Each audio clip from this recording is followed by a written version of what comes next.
A confirmation for the audio, please, guys. If you're able to hear me out perfectly well, kindly confirm the same. Thank you.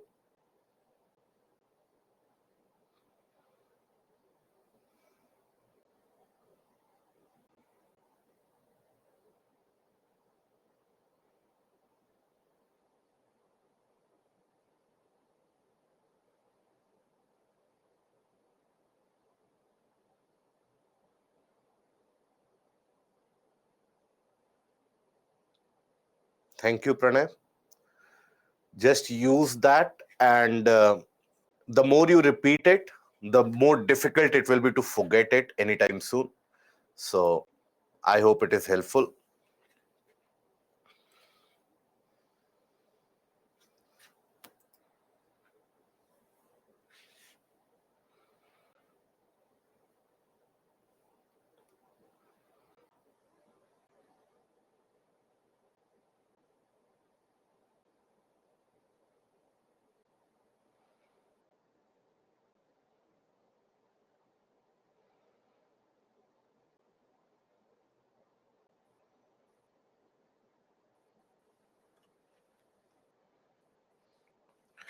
So hello, a very warm good evening to all of you, and welcome to Byju's Exam Prep IAS. Welcome to another session of Indian Geography, where we shall be proceeding ahead with the portion of agriculture.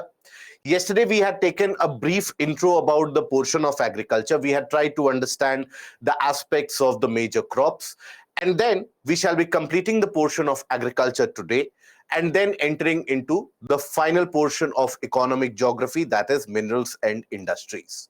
Transportation is another small bit, but that is something we can cover on Monday. And moreover, when it comes to transportation, more or less, it is the matter of current affairs which drives the questions from transportation and the policies of current affairs which need to be followed. But nonetheless, we'll cover it on Monday.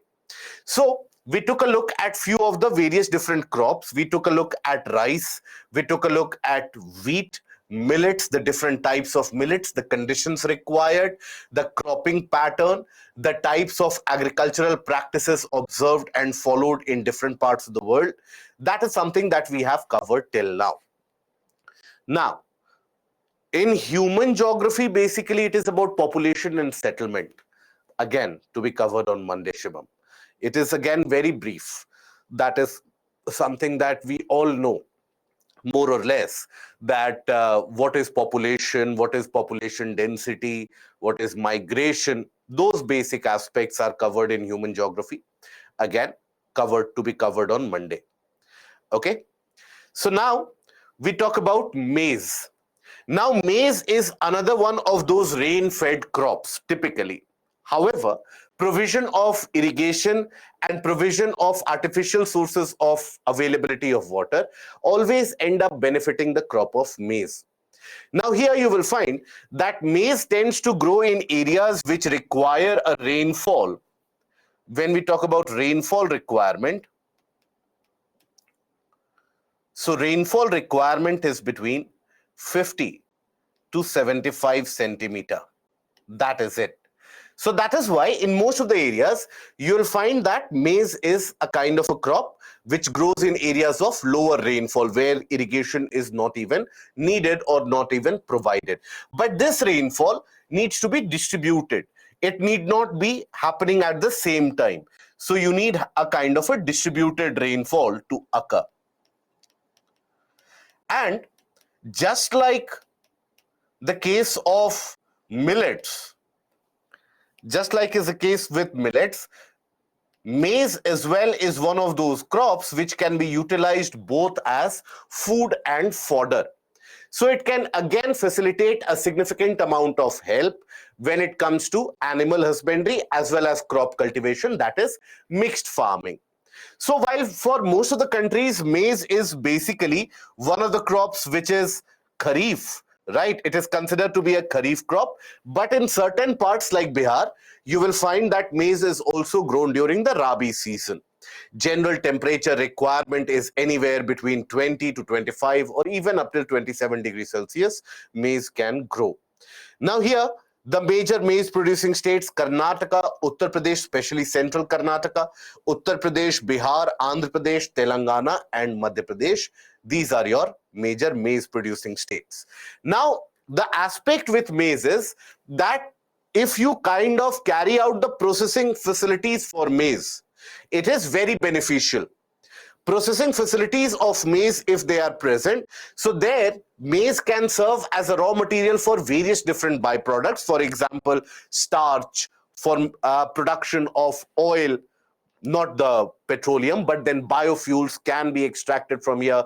But also you have various different edible oils, then you have protein, alcoholic beverages, food sweeteners, pharmaceutical industry, package and paper industry. All of them, they end up utilizing maize. Now, United States is the largest producer of maize in the world. And if you take a look at it, maize basically, United States accounts for 25% of global production.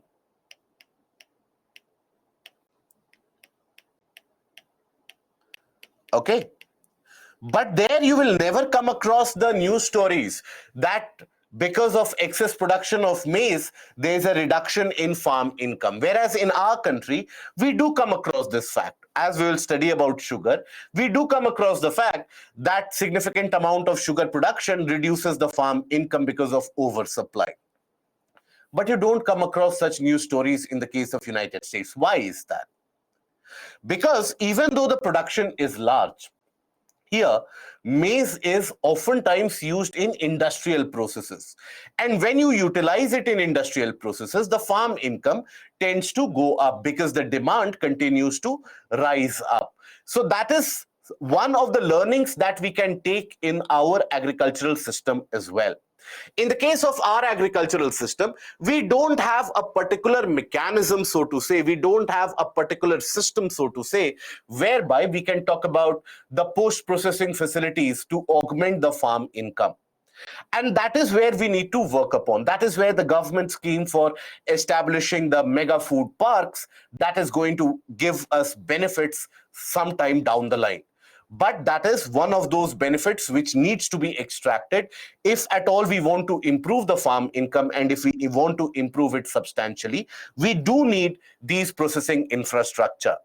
And that is a learning that India can take from United States when it comes to agricultural production and at the same time maintenance of agricultural and farm income. Okay, then pulses. So India is both the largest producer as well as the largest consumer of pulses in the world. Overall, we produce close to around 25 to 28% of the total global production. Again, in our country, from north to south, east to west, anywhere you go, you'll find that some or the other pulses, they are consumed. And pulses, why they form an important part of our diet is because they are one of the cheaper source for provision of protein. They are the cheap source for protein uptake, because generally the diet in our country is vegetarian, right? And does not mean that if you consume non-vegetarian food that no, but diet is not vegetarian. If you consider the diet, let's say within a day, the number of meals that you have within a day, the number of times or number of weeks that you have those meals, you'll find that predominantly vegetarianism, that is something dominates across the country.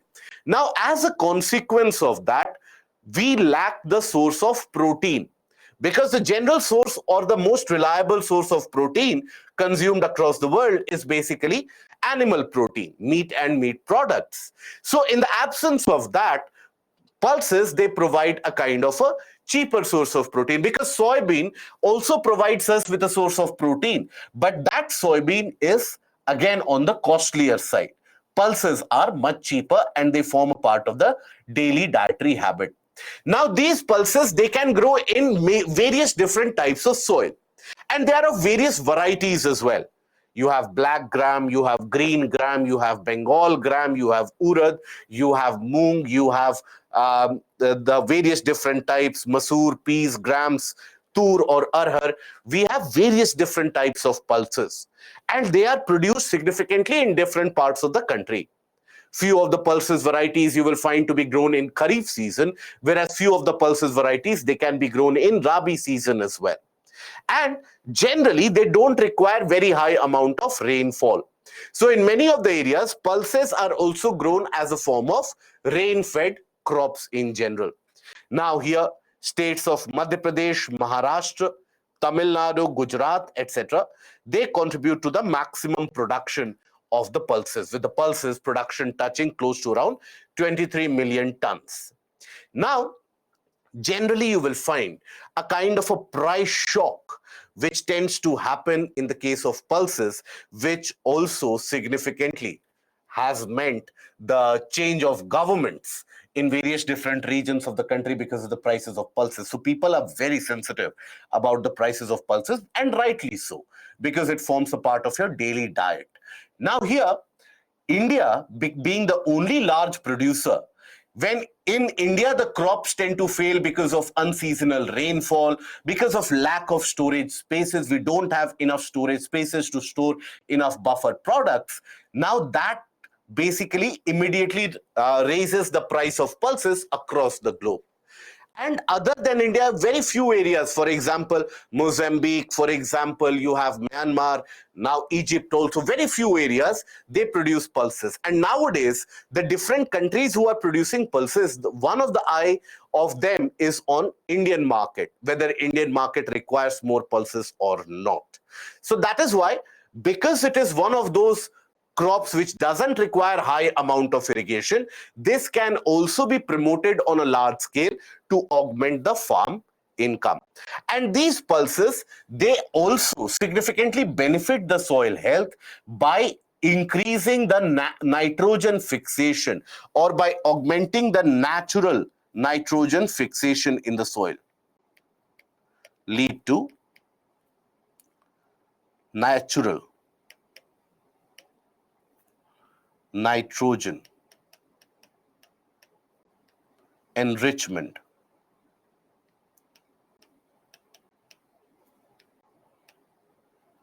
of the soil by the process of nitrogen fixation. That is why it is always in a way recommended to have the growth of pulses in the farmland after you have grown a couple of cycles of food crops like wheat and rice. It is always advisable to have one cycle of pulses and allow the land to recharge its natural fertility, so that the utility, the requirement of chemical fertilizers such as urea can significantly be reduced. Okay, so here rainfall requirement is very, very little, and that is why we say that it is a rain-fed crop. Rain-fed crop means it is dependent only, or it can grow only upon the dependence of rain. It does not require additional sources of irrigation, etc. It can grow in the dependence of rain. It can grow wherever you have coarse soil which is present, where we saw bhangar soils which are present. In those areas also, pulses can always end up growing. So they can grow.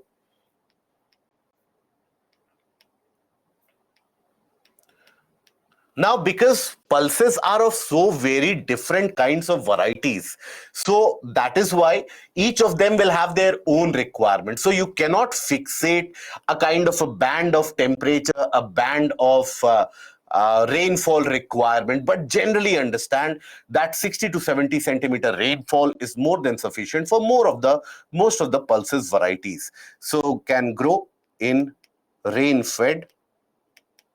Yes, Sayadri. Rain-fed conditions. Can grow,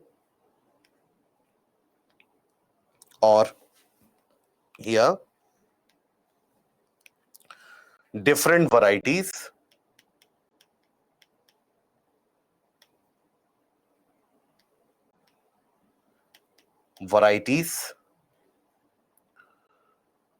can be grown both in Rabi and Kharif seasons.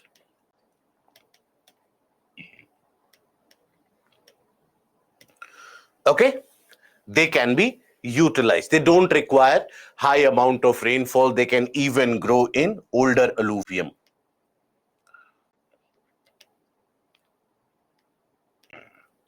Can be grown in older alluvium. Okay. Does not mean that in new alluvium it will not grow. It can grow, but it can also be grown in poorer soil conditions, slightly poorer soil conditions, provided the soil has aeration, the soil is aerated enough. The pulse crop, oftentimes, one of the problems that you will find if you go for pulses cultivation, one of the problems that you will find is the kind of root rotting. The root starts to rot very quickly whenever you have excess water. So that is why aeration is very significantly important for the pulses growth. You cannot have root rot as a kind of a consequence. No farmer or no field can withstand that. Okay. Can we pulses and millets are, can we say pulses and millets are alternative for Punjab diversify of our crops? Yes, you can say so. Millets you can pay significant attention to. But please understand, why will the farmer only diversify for the sake of diversifying? They would not. Generally, they would not be encouraged unless and until they have a kind of an income incentive that you are going to earn more. That is when you will change your path, right? Otherwise, let's say whatever schedule you are following, if somebody from the market simply comes and tells you that, listen, just instead of polity on a daily basis, start studying economics on a daily basis, you won't be encouraged to do that unless and until you get an understanding that yes, there are some benefits associated with it. So that is why ideally when you are providing a suggestion, you should provide a suggestion for millets, along with that fruits and vegetables. So yes, provide the alternative for millets and pulses, but also never forget to point out fruits and vegetables and horticultural crops. Okay. Now, then we come across one of the significantly water guzzling crops, that is sugarcane. Sugarcane consumes a lot of water. And basically, it is a tropical as well as a subtropical crop. Grows well in hot and humid climate with a temperature of 21 to 27 degrees Celsius. Annual rainfall between 75 to 100 centimeter. Here, if the rainfall is 100, 120 centimeter, fair enough. But here also, because there is a significant amount of sucrose content, there is an issue of root rot which can happen here also. So standing water is an absolute no-no, even for this particular sugarcane crop as well. India now has become briefly the largest producer of the pulses, but India and Brazil, they keep on competing about or larger producer of sugarcane in the world, but India and Brazil, they keep on competing.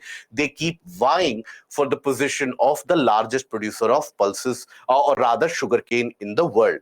So here, it is the main source of sugar, gur, that is jaggery, khansari, and molasses. So these are your byproducts. Generally, with the case of sugarcane, you extract sugar as an output, right? That is the main output of sugarcane. I'm sure that you understand that sugarcane is not only produced for sugarcane juice that you drink on the sides of the roads, right? The main purpose is for the production of sugar.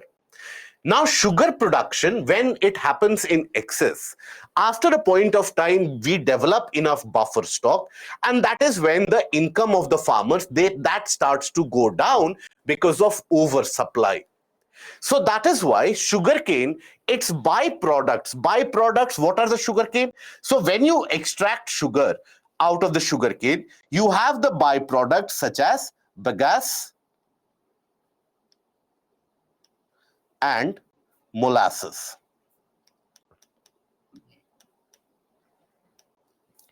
These are your byproducts. Now, these can significantly be utilized for various different purposes. For example, these can be utilized in paper and pulp industry.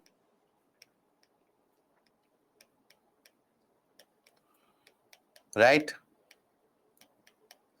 This can be utilized as a packaging material.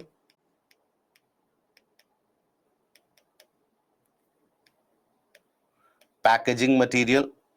And this can also be utilized for production of ethanol. Ethanol to be used for the fuel blending, ethanol blending of petroleum. You would have come across those news stories. So for blending with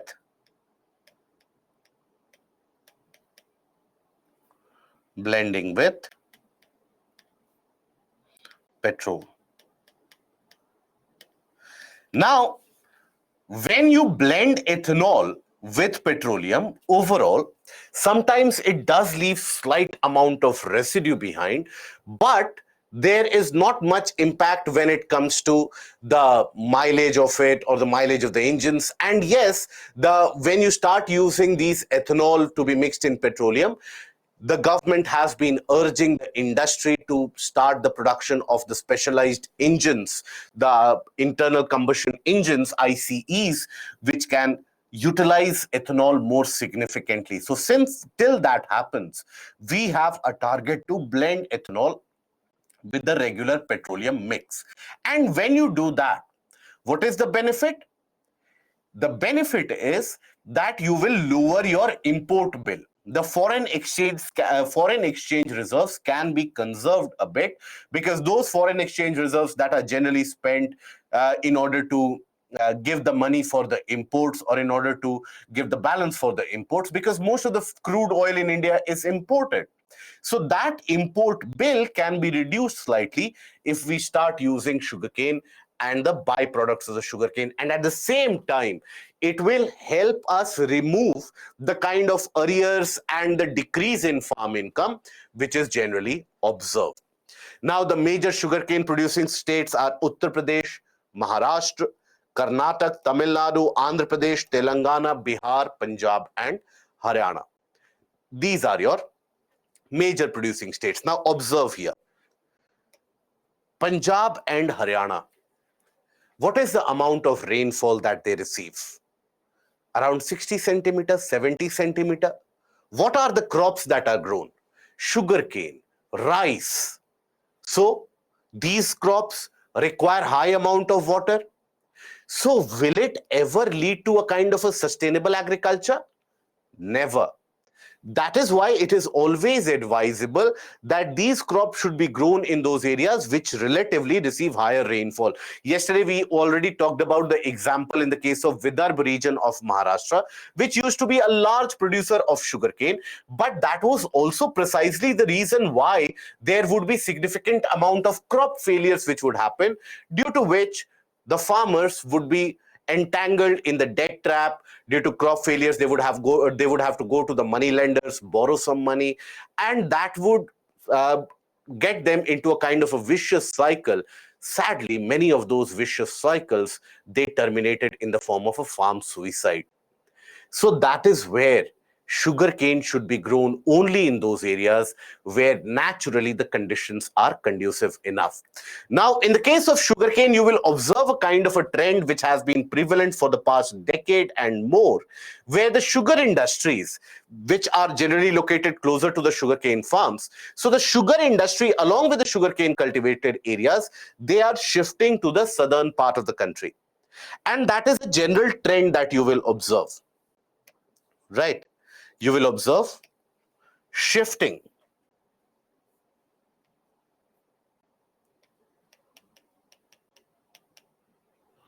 of sugarcane or sugar industry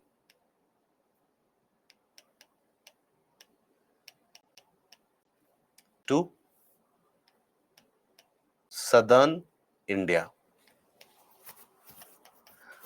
Generally in the region of Karnataka, Kerala, Tamil Nadu, Andhra Pradesh, you'll find an increasing impetus which is being felt, which is being observed, and increased areas are brought under sugarcane cultivation. Now, what are the reasons for the same?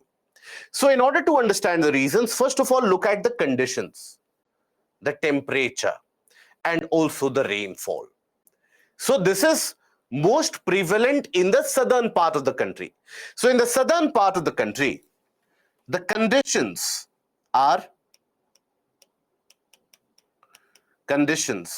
for growth are more favorable.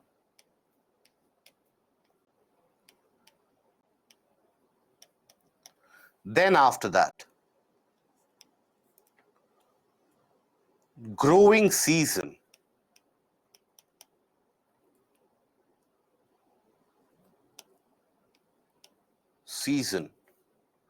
is longer. That is, in the southern part of the country, you will find that for 8 to 10 months, you will find these conditions of temperature and rainfall to be prevalent. So you have a longer growing season. So obviously, there can be higher amount of production, more efficient amount of production as well. And because of the conducive environment, because of the suitable conditions, you will also come across the fact that the sucrose content, that is the sugar content, sucrose content in the sugarcane is higher. Is much higher. So obviously, in the case of sugar production, that is very relevant, that is very important. So you have greater yield of sugar production out of the sugarcane. So as a result of this, you have greater yield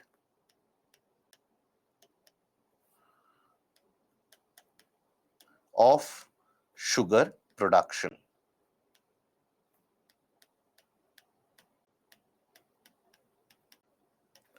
Okay, then after this, also in the southern part of the country, it is a well-known fact, all of you will attest to this, that when it comes to infrastructure, when it comes to the availability of electricity, availability of roads, the presence of various different roads, all the infrastructural support, that is much better in the southern part of the country. So much better infrastructural support. Better infrastructural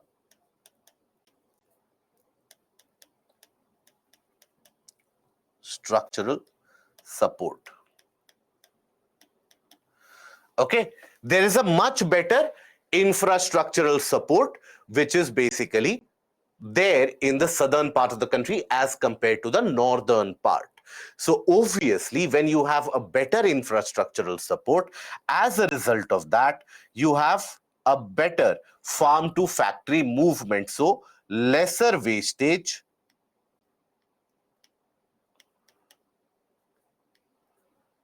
as quicker transfer from farm to factory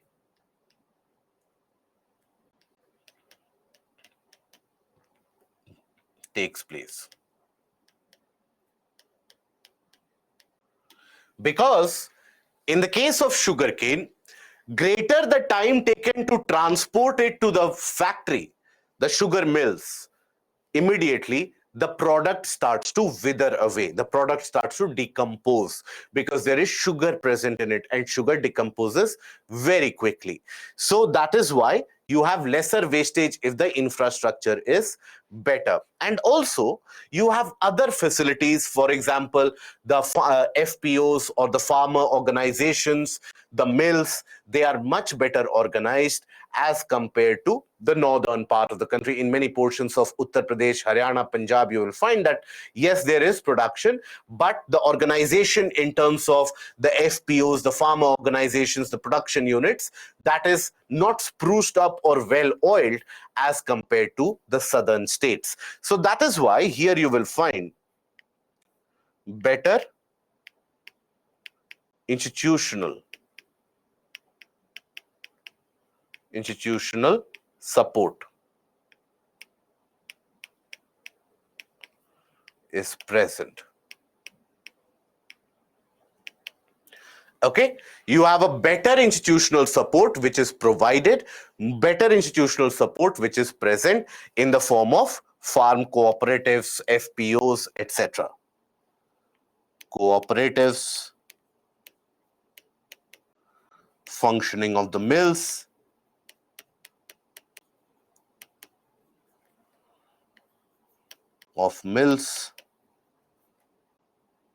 etc. So that is why you'll find that the southern states, they are becoming the centers, they are becoming the attraction point for the sugar industry. Earlier, it was very dominant in the region of UP, Bihar, Punjab, and Haryana, and even parts of West Bengal. But because of various issues, including lack of infrastructure, including the issue of frequent flooding, including the lack of institutional support, no credit was available or was made available to the farmers. And there Maharashtra started taking a lead. Maharashtra, if you study the economic prospects of the NBFCs and the small cooperative banks in Maharashtra, they started taking the lead by providing the farmers with the credit when they require. But again, crop failures in Maharashtra have been a deterring point. But all those institutions, all those support that is readily available in the states of Andhra Pradesh, then Karnataka, then parts of Tamil Nadu, and also parts of Kerala, due to which it is shifting. Okay? Now, this is the reason for sugarcane shifting from North India to South India. Now we come to the plantation crops. Plantation crops. Now these are planted for commercial farming, purely commercial farming. Right? And here, basically, you have large estates in which the single type of crop is planted, and it is generally used for selling in the market for profiteering purposes. Now, you have various different types of crops which are grown under the same process. For example, you have tea and coffee amongst the major ones, but you also have in some areas coconut, you also have in some areas cashew nut, areca nut, rubber. These are also grown as plantation crops. But out of these, the major one is basically the case of, is the voice audible to everyone? Is the voice audible to everyone? Perfect. So for those for whom it is not audible, kindly refresh it and reconnect. So the major crop types in this is tea and also coffee. Now, both of them require almost identical conditions. Both of them. Identical conditions are required. Now here, the difference is very minute. The difference in temperature is very minute, and the difference in terms of sunlight requirement, that is also very minute. So if we talk about tea, tea ideally grows and requires heavy amount of rainfall. So tea, basically, you will observe, requires 150 centimeter to sometimes even 200 centimeter of rains, right? And the water should not be stagnant. Even if that high amount of rainfall is happening, water should not be stagnant. So no standing water. No standing water.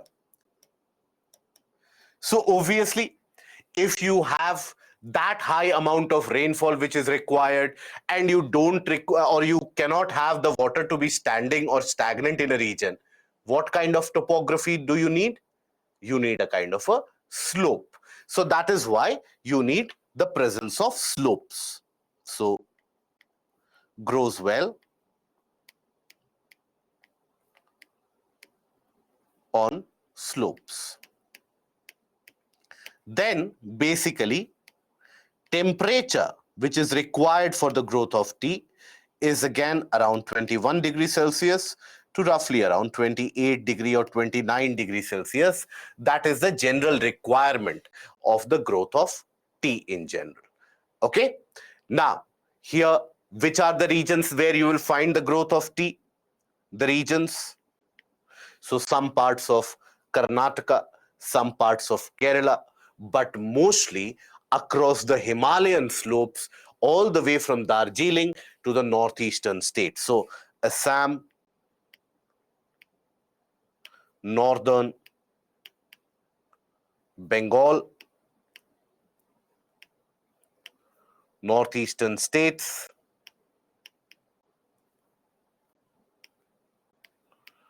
eastern states, right? In general, parts of Himachal, then parts of Kerala,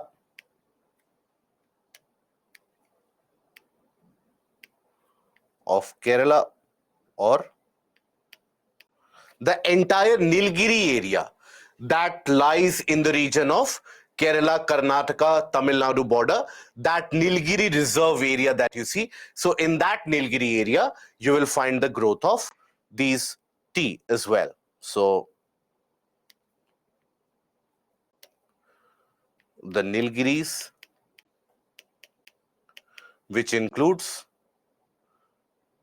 Western Karnataka, or rather Western Tamil Nadu, Eastern Kerala,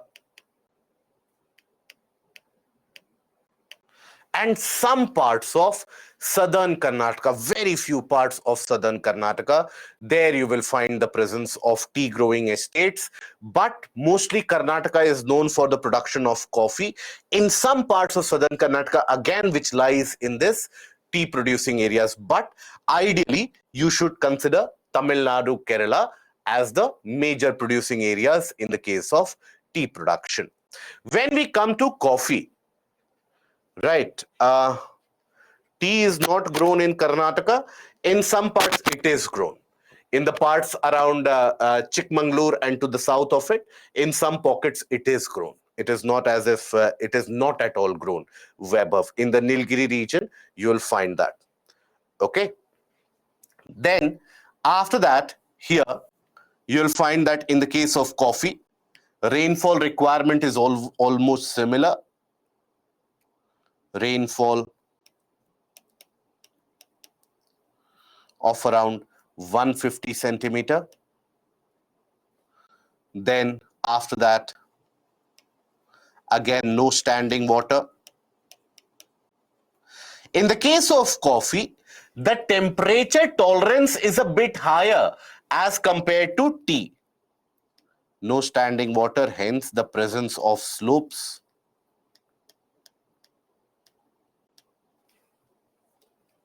Presence of slopes. Then temperature tolerance is a bit higher. Temperature requirement is around 25 degrees Celsius to 31 degrees Celsius. And basically does not grow in direct sunlight.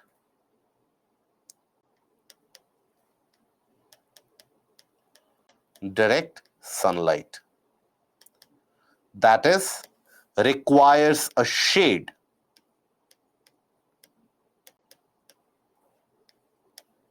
Shade to grow. That is why in the coffee plantations that you will come across, generally coffee plantations in the part of Karnataka, you have large areas of coffee plantation. If ever you happen to visit Karnataka, do make it a point that you visit areas such as Coorg, which lies in the Kodagu region of Karnataka. So there you have a lot of coffee plantations, all the way extending from the region of Coorg all the way till Wayanad in Kerala. You'll find a lot of coffee plantations along the way. But in all those coffee plantations, you will find one thing common, that they are not exposed to direct sunlight, because that is when the coffee plants, they will start to wilt away. So you will find that they are always grown in the shade of large trees. So the coffee orchards, as you take a look at it, or the plantations as you take a look at it, they will always appear to be densely forested. On the face of it, you will think about it as it is a forested land. But if you look carefully on the base of it, you will have the coffee plants which are present. So that is why mostly you will find that these coffee plantations, wherever they are carried out, they are densely forested. Okay. Now, after that, here you will find typically grown in Karnataka, parts of Kerala, Karnataka, especially the Coorg region. Again, Kodagu district we had studied in the case of river systems. Can you tell me which particular river originates from the Kodagu district of Karnataka? An important river. Very good. Beautiful. It is Kaveri. So have that kind of an interlinkage in your mind. It will be much easier to retain things. So grown in Karnataka, parts of Kerala.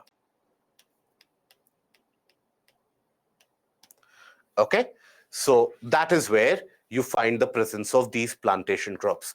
Other plantation crops, for example, coconut, for example, palm oil, for example, rubber. So these are not grown in such large areas. Most of them typically are grown in the tropical conditions of high humidity presence in the region of Kerala, right? Tropical conditions where on an average annual temperature should be on the higher extent. So that is basically grown in the region of Kerala. Mostly you will come across. These are the ones which are important and relevant for your examination as well. Why it is relevant for your examination? Because money is involved. It is here that people make money. Lot of money is made by the import-export of tea, coffee, both these products. Okay. Now, after this, we come across certain fiber crops. Now, fiber crops, they are typically those kinds of crops from which you generate some fibers, and from those fibers, basically, you will have you can manufacture clothing apparels, you can manufacture packaging materials, etc. So that is basically your fiber crops. So mostly the fiber crops, again, if you consider it, there are four major different crop types from which, or plant types from which fibers are extracted. Out of them, the major ones are cotton, jute, and then fiber is extracted from coconut, the coir of the coconut, the outside shell of the coconut, and also significantly nowadays you have hemp, a kind of a weed which is grown in the humid regions, in the lower temperature, in the humid areas. The weed tends to grow naturally, so there hemp is basically extracted from that. So that is also utilized for fiber crops. So here, when we talk about it, yes, areca nut, cashew nut, all of them are can be considered as plantation. Amit, that is correct. For coffee plantation, not necessarily the land should be always in slope. It is always advisable to have the land having a slope. You will not come across coffee plantation on a flat land. The slope might be less, the slope might be more, but there is a slope because standing water cannot be tolerated by these plants. Okay. Now, then we have fiber crops. Mostly you have cotton, and you have another one, that is jute.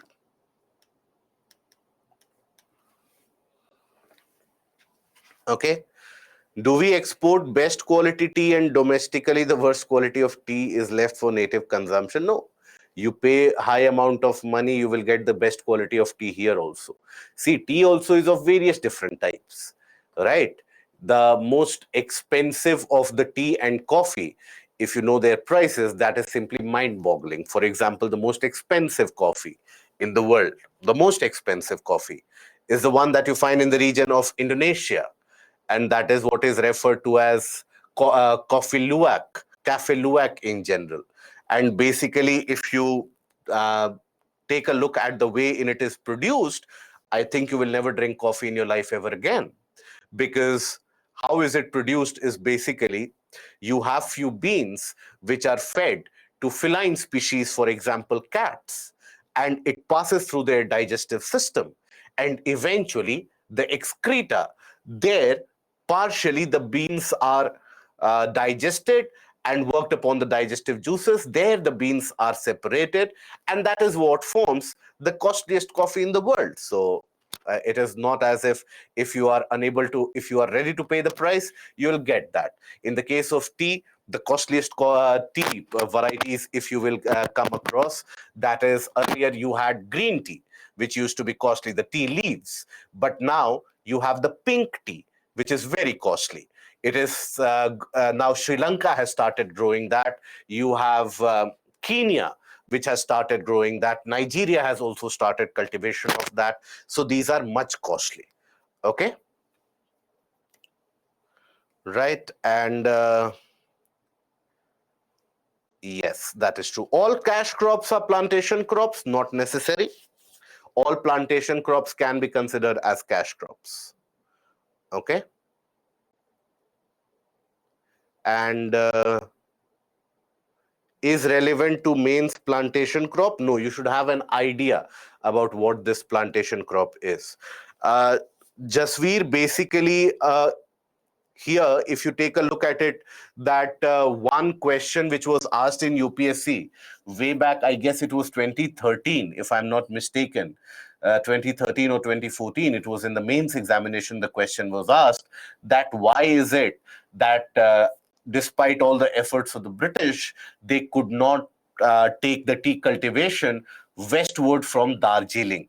They were restricted to the region of the Himalayan foothills only up till Darjeeling. They could not move into the region of other parts of Himalayas. So the answer of it was very simple. Because of the varying conditions, the rainfall conditions reduce as you move to the western part, the slope factor reduces, and also in the region of northern Bihar and northern Uttar Pradesh, you don't have the presence of these hill slopes as well. The temperature tends to get much lower in the region of Uttarakhand, Jammu Kashmir, and also parts of Himachal Pradesh. Okay. Vaibhav, my friend said in Kurg, they fed to the elephants and they pick it out of the dung. Yes. So basically, see, that is how coffee is in many of the parts of the world.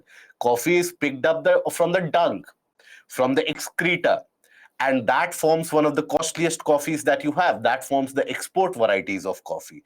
So I'm sure nobody of you are interested in that.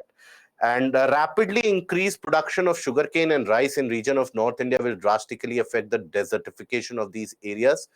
Absolutely, yes. Having said that, there has been a kind of a reduction in production of sugarcane in the northern India as compared to, it has increased, but not to the same extent as the southern part has increased. That is why in 2014, UPSC asked another question in the mains about why is it, or it mentioned a statement that you have the shift of the sugar industry from North India to South India. Is this statement true? If yes, why? So whenever UPSC asks you this question, is this statement true? Mostly it is true. UPSC will never give you a random statement just to tell you that, or just so that the candidate can say, no, this is an incorrect statement. Mostly that statement is true. You have to justify why it is. Okay. Vijay, why we can't grow tea in Jammu Kashmir? Because of the temperature conditions. Temperature gets very low. In Jammu region, in certain areas, yes, you can. Under certain conditions, yes, you can. Okay. Then Anil, why Haryana and Punjab grow sugarcane? See, there are a lot of factors. It is not as if they tomorrow they decide that, okay, let's try something new, let's try something adventurous. We will try to grow sugarcane in a region which doesn't receive rainfall. A lot of it has to do with the traditional kind of an inertia, that my grandparents have been growing this, my parents have been growing this, they have yielded benefit out of it. Now, suddenly, if I, being a third generation farmer, if I take a decision to shift out of sugarcane, that in itself requires a lot of wherewithal. So that is where it is, in many of the cases, a kind of a traditional cultivation inertia. The same reason why in the region of Vidarbh still you had many people growing sugarcane, despite the fact that in the past couple of decades the impact of climate change is very, very significantly felt upon us, whereby the rainfall pattern is changing in such a drastic manner. It is not as if the rainfall has reduced in these areas. It is the manner in which the rainfall is happening. All the rainfall which would be distributed in the month, that is something which is concentrated in one day. So for the rest of the days, it is absolutely dry. So that can lead to crop failures and drought-like conditions. And yes, it is a commercial crop as well. Can we grow tea in Ladakh? You cannot grow many of the crops in Ladakh. I understand, Vijay, where you are getting your questions, that wherever you are thinking of hills, you are thinking why we can't grow tea there. Tea is grown only in these areas because they have the ideal conditions. Okay, right? Because of production of sugarcane in Haryana and Punjab, does it affect the soil fertility, Nikki? Yes, in terms of it extracts a heavy toll from the soil as well, and also it reduces the moisture content. Sugarcane reduces the moisture content. The cane is shifting to South India, but as compared the production will shift. It will shift slowly and steadily because obviously you have more and more mills. Lot of mills are present in the northern part of the country. Many of those mills have experienced a shutdown. So it is going to be a gradual process, Prashant. Okay. Do we even make composite materials from sugarcane and banana waste? It can be made, but very few farmers engage in that because the farm to factory connect that needs to happen, that is missing. Many of them are not even aware, and many of them are not given a proper exposure and a proper awareness about it. Okay, then we talk about the fiber crops. Now in the case of the fiber crops, when we talk about cotton, mostly grown as a kharif or a rabi crop, what do you think?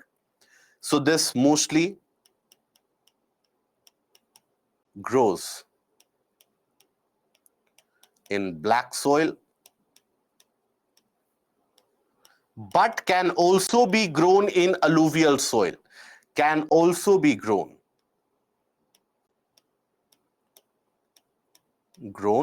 in alluvial soil.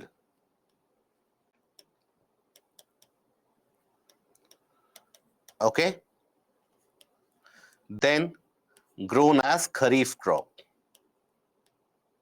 Immediately after the monsoonal rainfall, that is when it is grown. Requires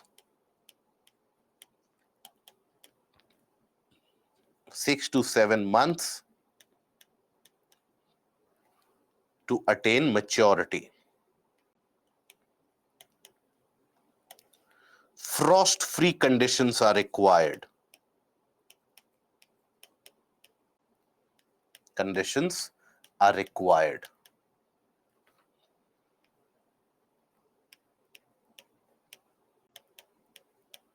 Okay, you do need frost-free conditions to prevail. Then after that, the rainfall requirement is not very high, irrigational requirement is not very high, anywhere in between, again 60 to 70 or 100 centimeter of rainfall, more than sufficient. When we talk about jute, jute on the other hand requires very heavy amount of rainfall. It requires very heavy amount of rainfall. Heavy rains are required. Generally in the range of 150 centimeter to around 250 centimeter. Can grow only in fresh alluvium. Can grow only in fresh alluvium. Alluvial soil. And here the temperature required is between 26 degrees Celsius to roughly around 35 degrees Celsius. It requires a distributed rainfall. And also, basically, you will find that it grows in floodplains where every year the alluvium soil or the alluvial soil is replenished. So, grows well in floodplains.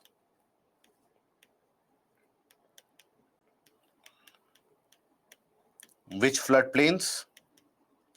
Of Bengal, Assam, East Bihar,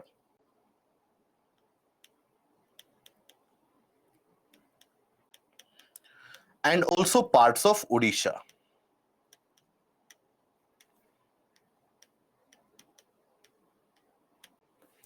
Okay, so that is basically the factor of jute production. Some parts of Jharkhand also, Pratyaksh, yes. The eastern part, especially the one which is very much aligned with West Bengal. So some parts of Jharkhand as well you will find. Whereas cotton, mostly to be grown in which area? Grown in Deccan Traps,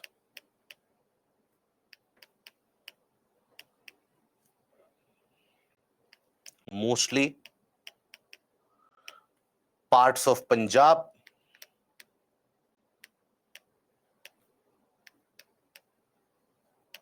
and Andhra Pradesh. In those areas also, you'll find the growth of cotton taking place.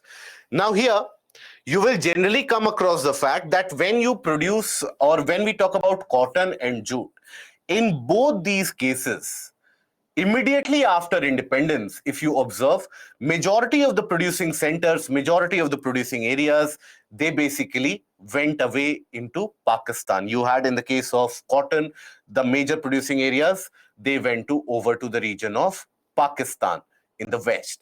And in the case of jute, majority of the areas, they went to major producing areas, they went to the region of Bangladesh. So that is why the government immediately after independence, one of the first fiscal or financial grants that it had to provide it to the states of West Bengal, Bihar and Odisha for compensating for the loss of jute production.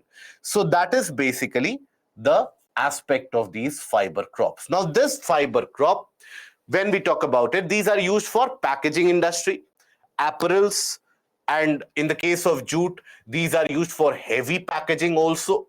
Now, in certain cases, you have the grains which are packed. That is, you have your gunny bags which are present. They are made out of jute. So all the grain bags, they are completely composed of jute. All the various different sugar packaging which is done, there also 20% jute is mandated by the government. Various different small packaging that you find, that is also used as jute byproduct. But then jute is not a cheap byproduct. Jute is not a cheaper packaging material. That is why it has not been able to replace plastic, so to say. That is why still plastics are in significant amount of usage. Okay, so that is basically the factor of fiber production. Mayavanshi, roughly around 70 to 100 centimeter. Okay, now in this case, for jute, you also need significant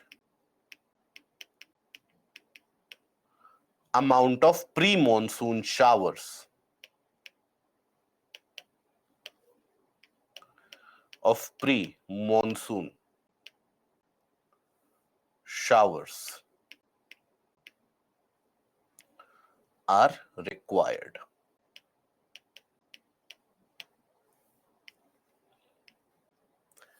To sustain the growth. Okay. Now, here fiber is also extracted from silkworms. So that is why you will find silk production also being a source of fiber access and fiber supply. And silk production is carried out by the process which we refer to as sericulture. Now, sericulture is the process of production of silk. How is silk produced? By rearing of silkworms. Silkworms basically, when they grow, as is the case with most of the worms, so when they grow, in their growing cycle, a stage comes when they start consuming food equal to their body weight, sometimes more than their body weight. That much amount of food they consume at a point of time. So after that they consume this much amount of food, they enter, or they basically go into a cocoon. Right, they wrap a cocoon around themselves, and then they wait to metamorphose into an adult fly. But then at that cocoon stage, that those cocoons are taken, they are put in boiling water, whereby the worm is killed, and after that the cocoon is very slowly disentangled, and the threads which are extracted, they are then treated, and that is how you get the silk. So depending upon the type of food that they consume, the type of threads that they wrap around themselves, that also varies. For example, when the silkworms, they consume the mulberry leaves, you have the mulberry silk. When they consume some kind of castor leaves, etc., that is when you have the production, for example, of eri or inadi silk. When they consume any kind of wild leaves, then you have the production of wild silk, which is a tussar silk. So that is why the type of silk that you have, that tends to vary depending upon what they end up consuming. So sericulture refers to rearing of silkworms, mainly Bombyx mori. The sericulture is also referred to as moriculture in certain cases. Now this silk industry is a forest-based industry which contributes nearly 10% in the textile sector and provides employment to close to around 6 million of the population. They get or gather employment from this silk industry. Right. So here, for a rural agrarian country, the industry has high potential for employment generation. The major types of silk which is produced in India, the major types you will find is mulberry,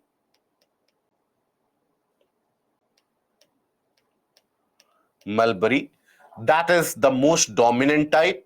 Then you have tussar, which is referred to as the wild silk. Then you have muga. Muga basically is referred to as the royal silk. It is grown, or it is basically taken in the region of Assam. That is where you have the muga production. It is slightly dull whitish in color, very difficult to maintain as a product, and it was typically used for the manufacturing of apparels for the royal Ahomian households. So that is why it is referred to as the royal silk. And then you have eri or inadi, which is also referred to as the peace silk. And peace silk, why? Because this is one of the only silk which is produced where the silkworm is not killed in the process. In all the other processes, the silkworm is killed, right? So four varieties of silk you have: mulberry, muga, tussar, and eri. Out of this, mulberry mainly used for apparel manufacturing, for the clothings, and this is the most dominant type. This is the most dominant silk variety that you will come across.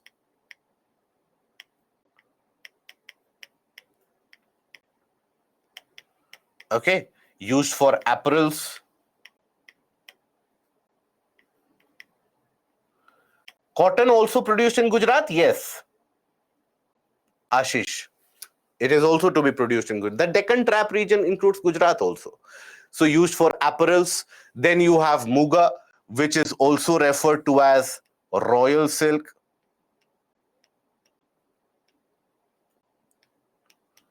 Difficult to maintain, produced in the region of Assam.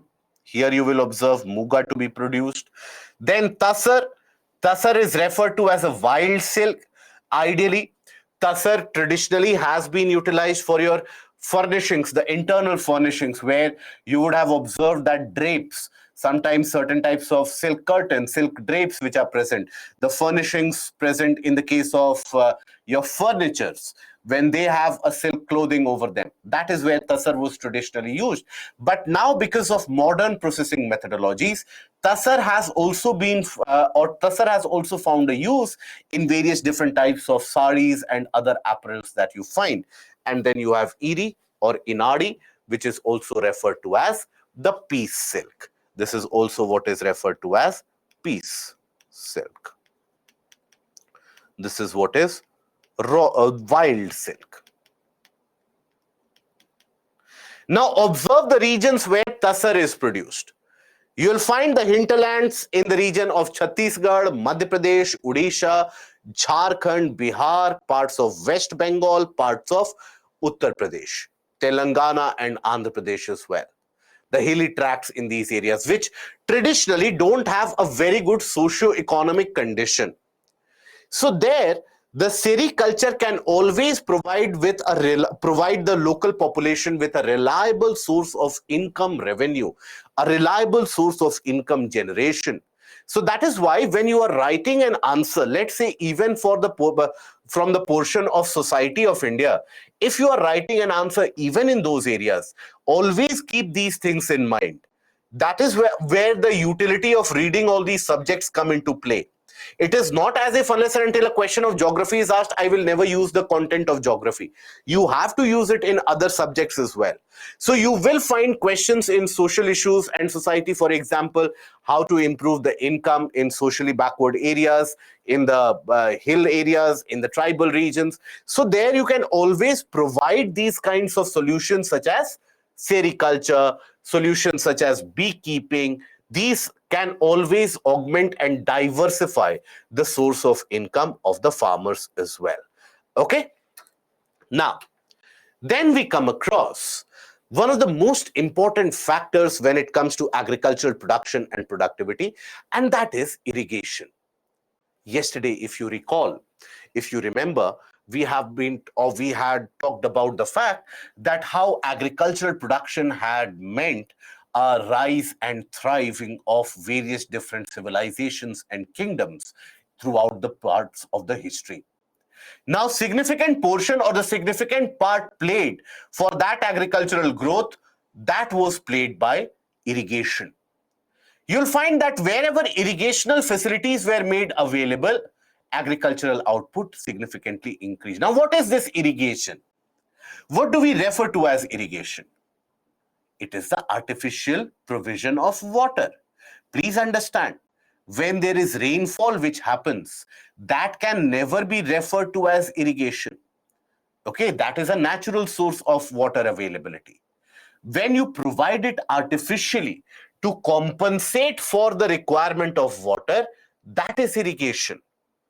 Either you do it with the help of diverting water from the rivers in the form of canals, which has been done for a long time in a country like India, or even across the world, you can take the case of it. And yesterday we took the example of the Byzantine Empire, which was the successor of the Roman Empire, the ancient Roman Empire. Its successor was the Byzantine Empire in the present-day region of Turkey. Now, the Byzantines, they built very large aqueducts. If sometimes you are interested or if you get an opportunity, do research about those aqueducts also, what these aqueducts are. Now, these could carry water significantly inland for almost many kilometers, tens and 100 kilometers in certain cases away from the river water. And that could provide a kind of a facility to the farmer where the farmer is not dependent on the rainfall anymore. So irrigational facilities, even in India, you will observe that the agricultural production suddenly observed a bump close to around the 1300s, the late 1200s and the 1300s. The agricultural production observed a kind of a bump.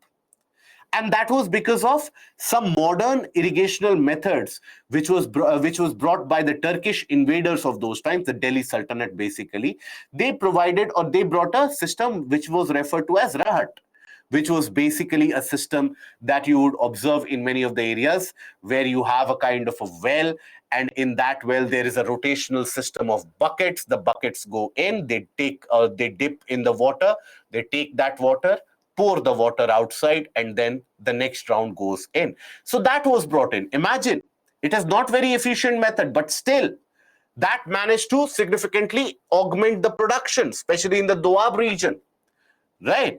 Then, for example, during the case of the Tughlaqs, you will study about, again, You would have much more information about history as compared to me, but still, when you read the portion of Tughlaqs, you will find that Firoz Shah Tughlaq, he managed to dig a canal system, right, whereby he could divert the water from river Satluj all the way till Hisar.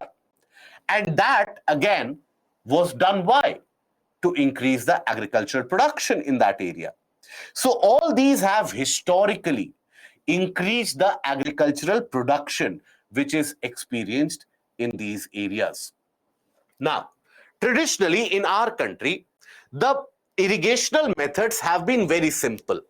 Traditionally, what is done? A well is dug. And from that well, from a mechanical method, basically, with the help of a rope and a pulley system, you extract the water from the well, you pour it out into the farmland. Right? In many other areas, the traditional method has been that you construct a kind of a tank, a storage structure, where additional water during rainy conditions, additional water from the river flow, etc., that is accumulated, that is stored, and during the dry season, that water is used for irrigational purposes. That is the traditional method. Right? Then comes the canal system. Canal system, even though requires high amount of investment, but canals also traditionally, and again for the canals, I have told you about the genesis that since the time of the Tughlaqs, you will find the digging of the canals to be prevalent. But again, during the 1800s, when you study the portion of modern history, I know I'm giving way too many references of history, but you will study all of these. But even during the 1800s, especially during the 1870s onwards, you'll find that in the present day region of Punjab, which is presently in the region of Pakistan, that Pakistani Punjab, there you had a lot of canals which were dug. And that is what made that region very prosperous. And the productivity was very high in that region as well. So canal irrigation dominated the source of irrigation in our country up till around the early 60s. Because immediately after independence, the lawmakers, they had seen that, or they knew that during the late 1800s, Punjab prospered because of canal system.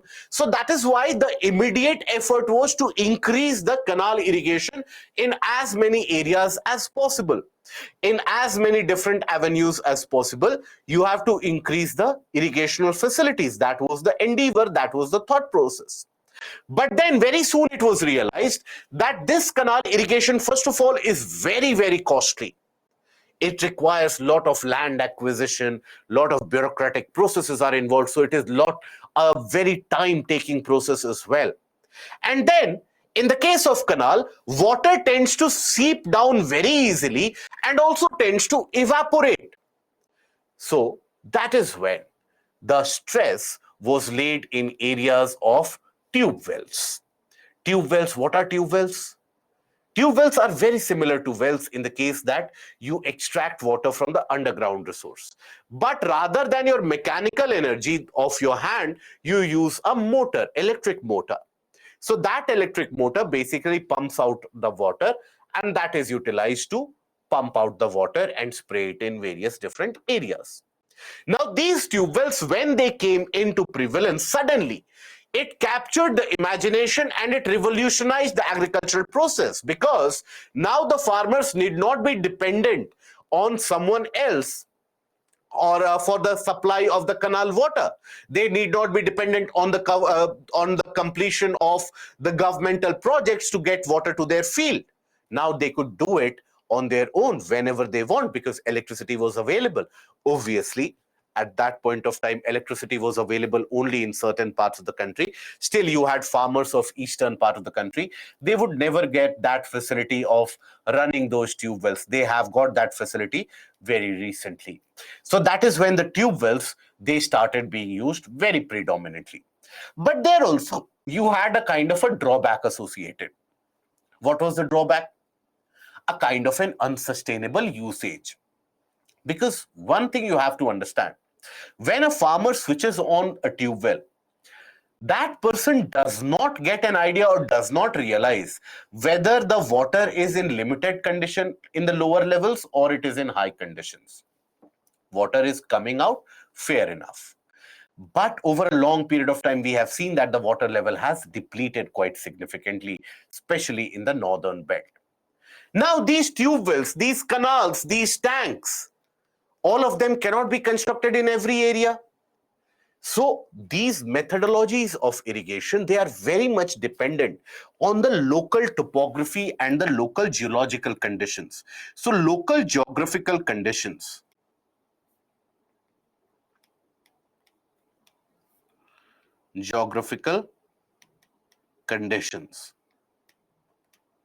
they are very, very relevant. For example, think about it.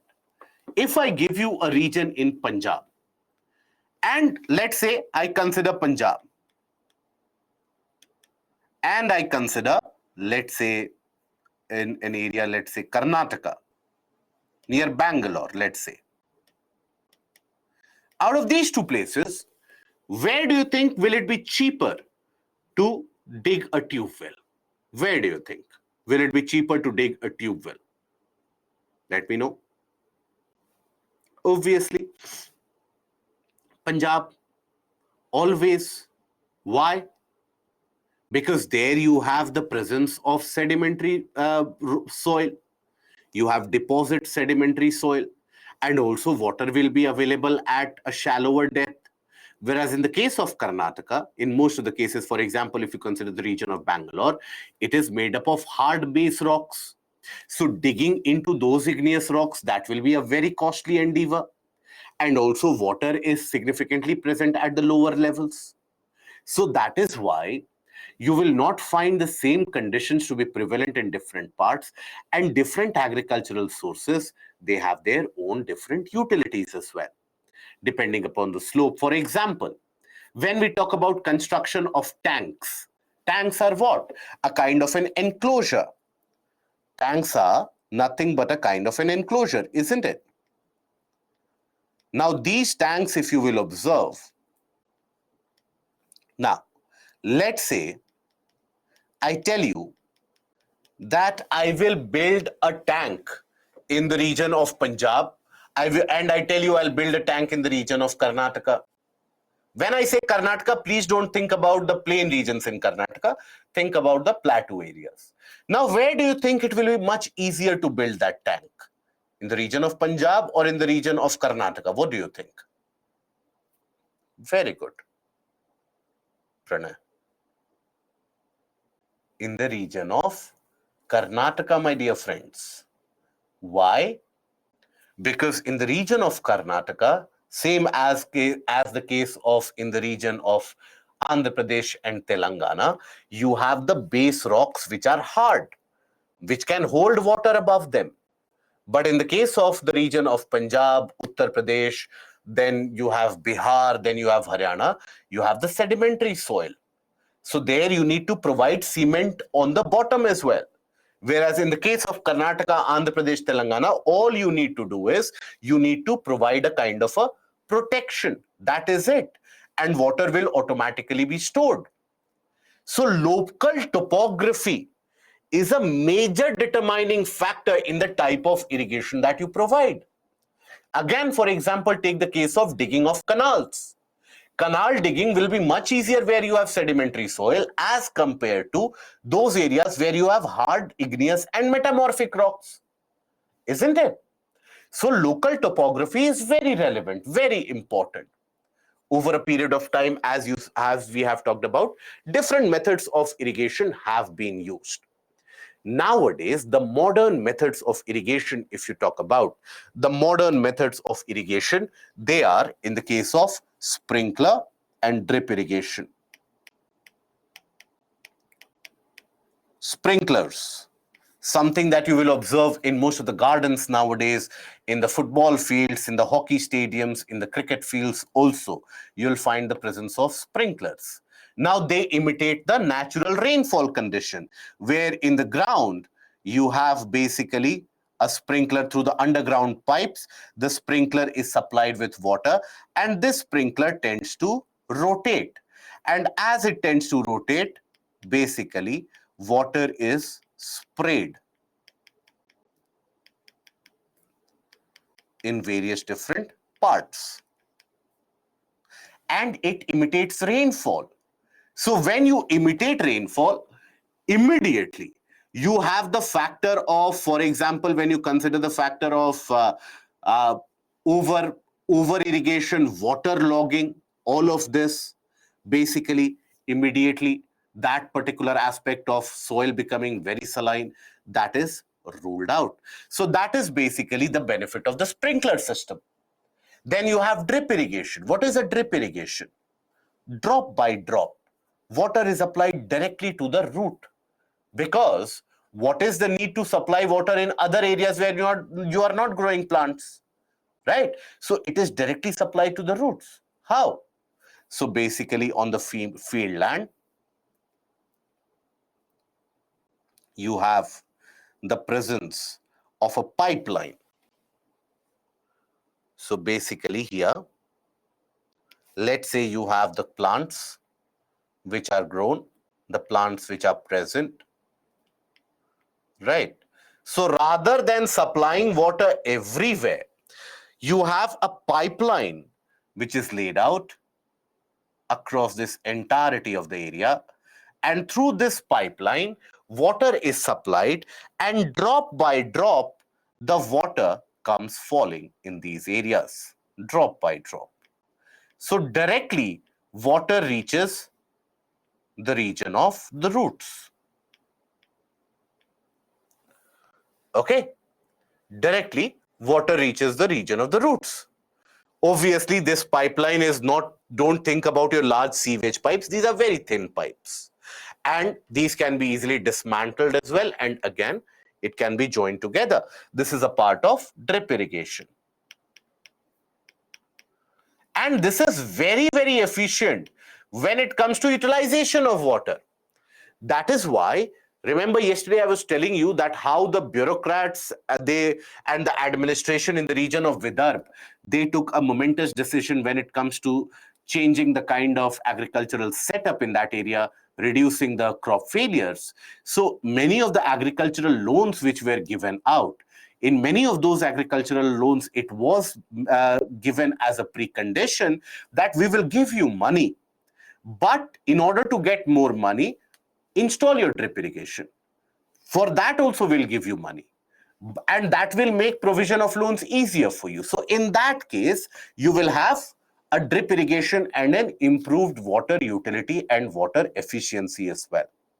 And here, in the case of drip irrigation, now, because you are applying water directly to the soil, that also significantly benefits in the sense that now you can mix certain fertilizers which are soluble in water, you can mix them, and you can control the micro soil condition, the microclimatic conditions observed in the soil at the local level. You have the ability to control that as well, right? So that ability to supply fertilizer along with irrigation, what is that referred to as? That is referred to as fertigation.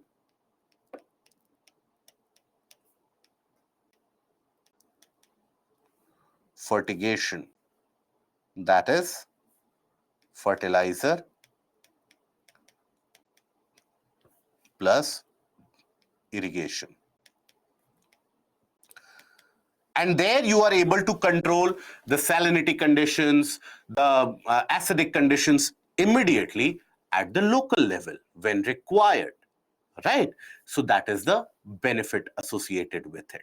Okay, so both these sprinklers as well as the drips, they are replacing the traditional methods, and these are your modern methods of irrigation. They will mimic the conditions of the rainfall. They have a much better utilization of the water as well. Okay. During Kakatiyas, dig large tanks to survive from climate change. Yes. And that is why Telangana government, Pranay, they had launched a mission Kakatiya, whereby it was largely for water conservation, but also a part of it was to dig the tanks, to build as many tanks as possible. That was the mission Kakatiya of the state government. So that was very successful. That was hailed across the world. Why? because it could improve the water storage. And the good part about the catch in Mission Kakatiya was that it also encouraged the farmers that start rearing fishes in those tanks so that your farm income will improve. Start rearing prawns and shrimps on those tanks so that you can sell them and you can gain income. Okay. What is the use of sprinklers? Sprinklers are basically used for irrigational method. They spray water. Okay, so basically, I'm sure you would have seen sprinkler at some, whenever you switch on your if ever you have watched if let's say a hockey match or a football match or a cricket match, you would have observed there's a spray of water which happens from a central point. Nowadays, in most of the gardens, any garden in your local municipality that you go, there also you'll find the presence of sprinklers. Okay, so they mimic the conditions of natural rain for making maximum efficient utilization of water. Okay. Yes, Pratyaksh, that is also true. Right?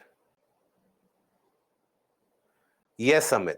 Now Karnataka, when it is receiving rainfall, so now we are entering into the pre-monsoon period. Okay.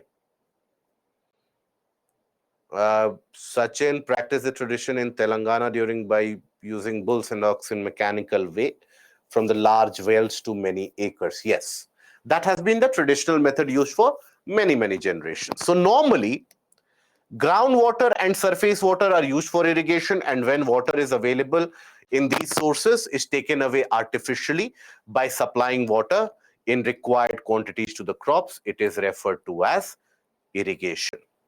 Okay. Now, you have various different sources of irrigation.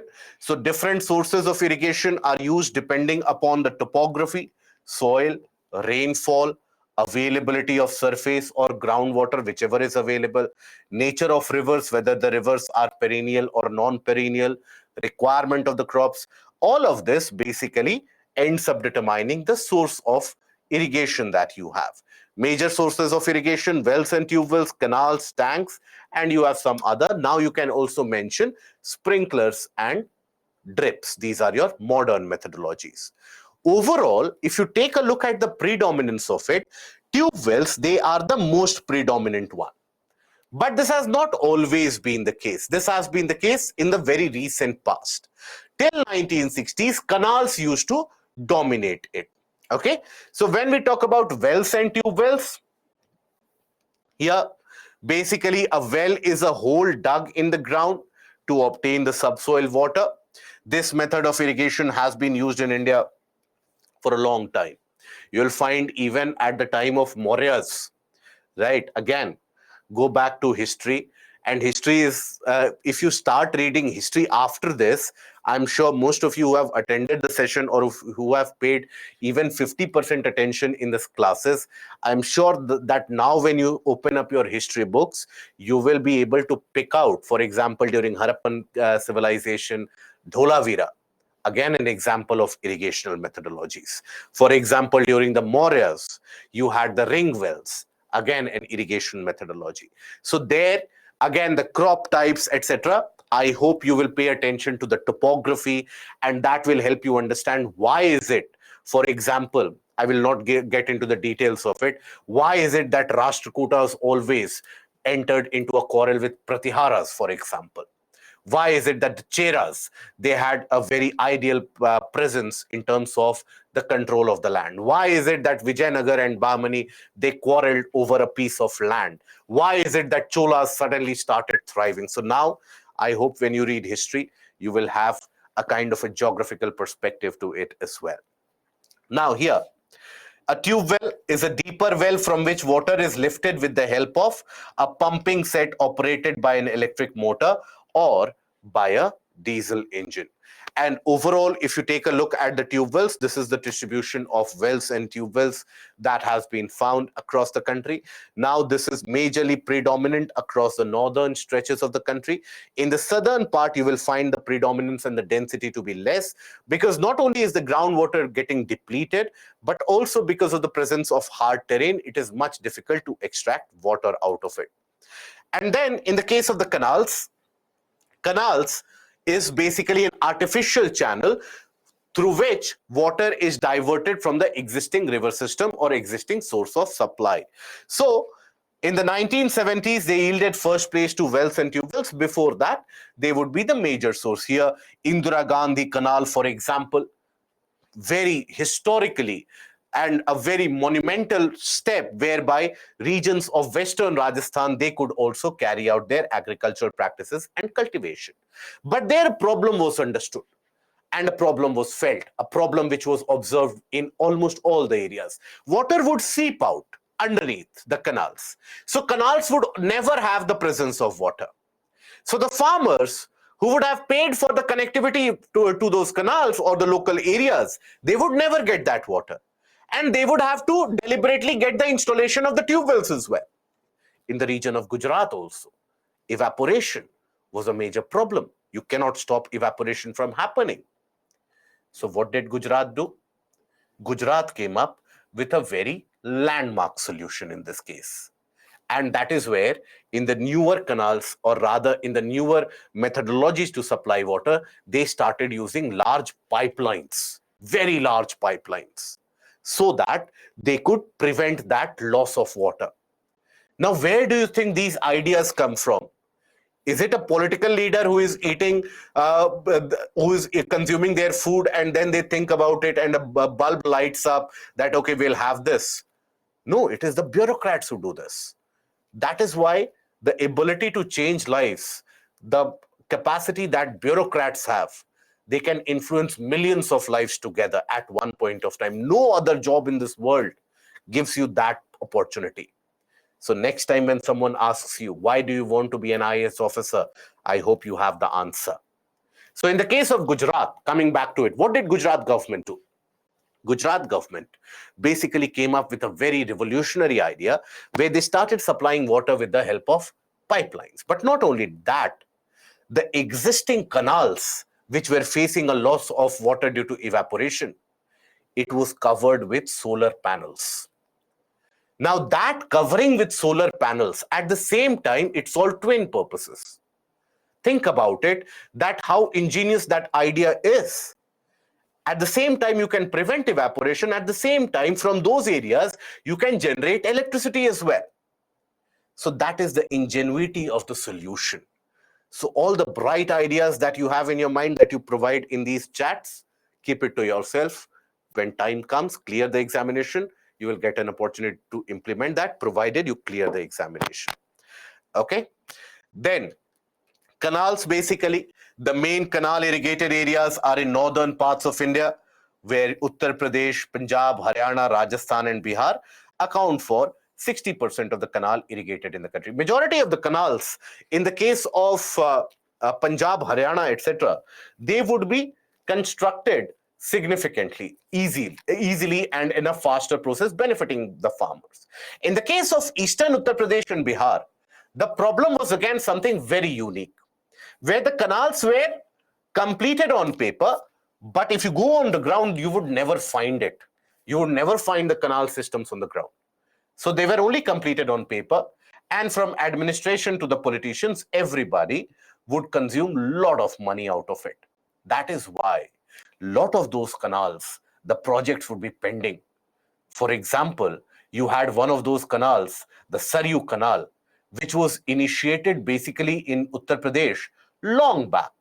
In the 70s, it was completed around a couple of years back. Imagine, Shah Jahan took lesser time to construct Taj Mahal as compared to what we took to construct a canal in Uttar Pradesh.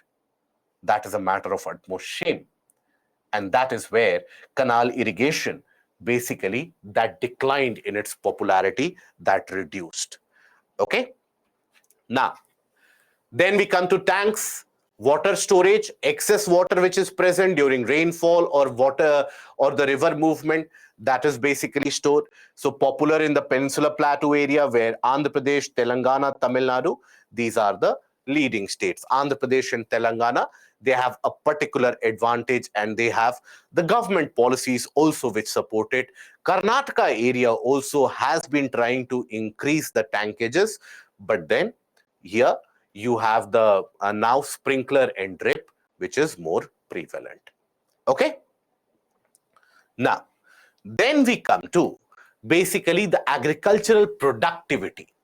That is, in the same piece of farmland, how much you are able to produce. That is the productivity and efficiency. We'll take a look at it after the break. Okay.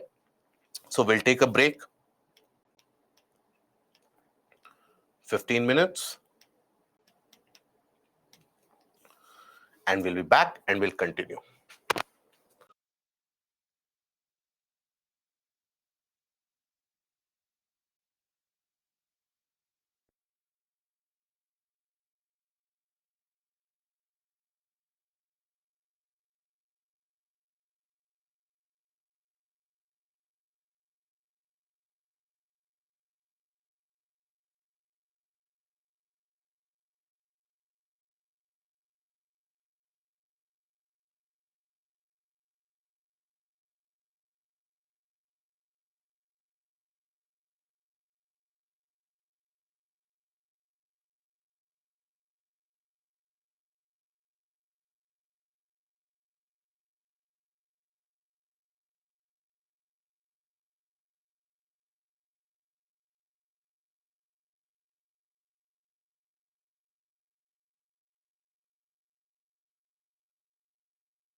A confirmation for the audio, please, if you're able to hear me out.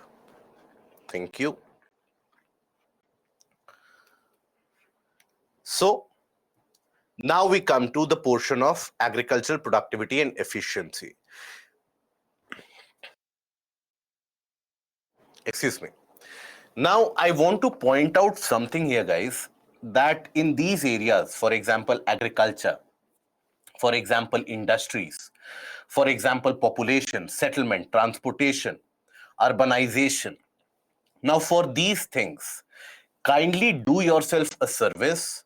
Please do not restrict yourself to the bookish knowledge. That is the worst kind of thing that you can do to yourself, that you are relying upon a book or a kind of a notes to gain information from these areas. Because now you yourself are mature enough and you yourself have lived life significant amount. You have looked at the areas around you. You have grown up in an area, whichever part of the country, in different parts of the country. While I saw few of the chats that have come through during the discussion of the various different types of crops, and it is very heartening to see that all of you have your own kind of an experience, in the sense that in my area this is something which is observed, in my area this kind of a soil is observed, in my region this kind of a crop is observed, in my region this kind of agricultural practice is observed. Maintain that aptitude level. Don't dumb yourself down that, okay, this is there in the book, that is only what I will study. Because the experience that you have, that is unparalleled. Two of you will never have the same experience, and that is reflected in the answer copy as well. Please understand, all the candidates, they would have relied on the same books, and UPSC never rewards a bookish answer. That is restricted to the board exams. The more creativity you are able to provide in terms of solution, in terms of the varied perspectives, that is your specialty, that is your USP. Never dilute it. For example, let me give you a simple example. Let's say one of you belongs from Hyderabad, one of you belongs from, let's say, Mumbai, one of you belongs from, let's say, Delhi, one of you from Lucknow, Patna, different places of the country. In your place, you would have observed or you would have experienced the problems that the urban setup in your area is facing. That there is lack of water supply, lack of sanitation facilities. So you have increased onset of diseases in certain areas. A lot of traffic issues are present. A lot of pollution is present. Use that in your answer. So for this portion of economic and human geography, always advisable, especially those of you who are going to even write it for the optional purposes, always advisable to bring your experience to the table. When you go in front of the interview panel, they are not interested in bookish answers anymore. And different people from different backgrounds, why is it that they are welcomed in the interview panel from different background? Because they want diversity to be brought to the table. So open your mind up, open your awareness, observe your surrounding regions. Whenever you visit from point A to point B, even be it from your place that you are living in to your native place or to any rural area, whatever you observe, the crop types which are grown, the failures of crops which are observed, the problems in agriculture which is observed, the problems in terms of localization of industries, which leads to presence of jobs in only in certain parts of the country. That thing needs to be brought to the table. Okay, so rather than looking particularly into what is the content point by point, that critical thinking, the day that you develop that critical thinking, that is when you are capable enough and you are suitable enough to be selected as a successful candidate. Keep that in mind and you will be very successful at the end of the day. Okay, so that is something I want to convey to you, that understand what I'm trying to convey here. Does not mean that the books are not important. Books have their own role to play, but the portion of current affairs, your own experience, that is much more important. Don't dilute your experience. Don't dilute your own knowledge base, the traditional information, the traditional knowledge, the cultural setup in which you have been brought up, the traditional methodologies that also have an increased importance. Most of them, They will tell you, most of the toppers, they will tell you, read this book, read that book. Nobody tells you that bring your own inherent knowledge to the table. Okay. And when you start doing that, your level of confidence will also go up. So I hope this is received well, and this is something which is inculcated as well. Okay. Now, means how can we solve a problem as an IAS? We have to write answers. So the solution, yes, the solutions to it, that will always be much more better, Vijay. For example, problems of rapid urbanization in developing countries. Now, for this, you don't need a book. You have grown now in our country, whether you are in Guwahati, whether you are in Ahmedabad, whether you are in Srinagar, whether you are in, let's say, Chennai, there is a problem of urbanization which we are all facing. So that is what has to be brought. Okay. And that is something which you need to keep in mind. Write it down somewhere. Don't forget it. That is where you will be losing your character. You will be losing your strategic advantage if you don't pay attention to that. Okay. Now, we come to the portion of productivity and efficiency. Efficiency means what? That in the same farmland, what is the output that you are able to generate in the same piece of land?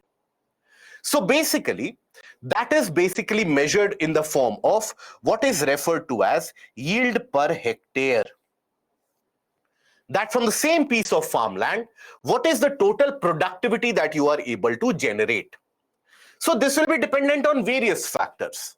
This will be dependent upon what are the methodologies of irrigation that you use, whether you are ensuring the maintenance of soil fertility or not, whether you are able to provide adequate amount of soil moisture or not. All these factors, they end up in a way influencing the yield generated per hectare. Okay. And it is the simplest method to measure the productivity and is dependent on physical and technological factors as well. Okay. Vaibhav, they do encourage our own intellectual answer. Obviously, yes. Obviously, your own intellect is what is going to reward you. Books, they have their limited scope. And that is where we end up complicating the studies of civil services, where we think that we have to rectify and rote learn these concepts. No. All these things are present and are going on around you. So better and more that you observe, better your information gathering skill will be. Okay. So one of the methods to measure the agricultural efficiency means how better are you able to produce. One of the methods is cropping intensity. What is cropping intensity?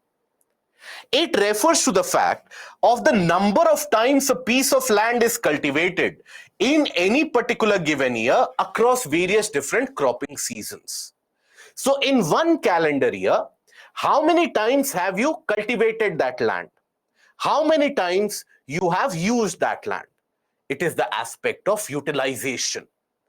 So for example, let's say in a piece of land, if I tend to use it only once, and some other farmer is able to use it twice in 1 year, right? So obviously they will be able to produce more per hectare. Whereas I, as a farmer, if I am growing only wheat and for rest of the year it is lying barren, my productivity will be less from the same piece of land. So that is measured by cropping intensity. What is cropping intensity?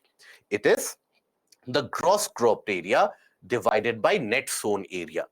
Net sown area indicates the area of the farmland. Area of farmland. Okay, and gross cropped area is the total area brought under cultivation during various different times. So total area cultivated.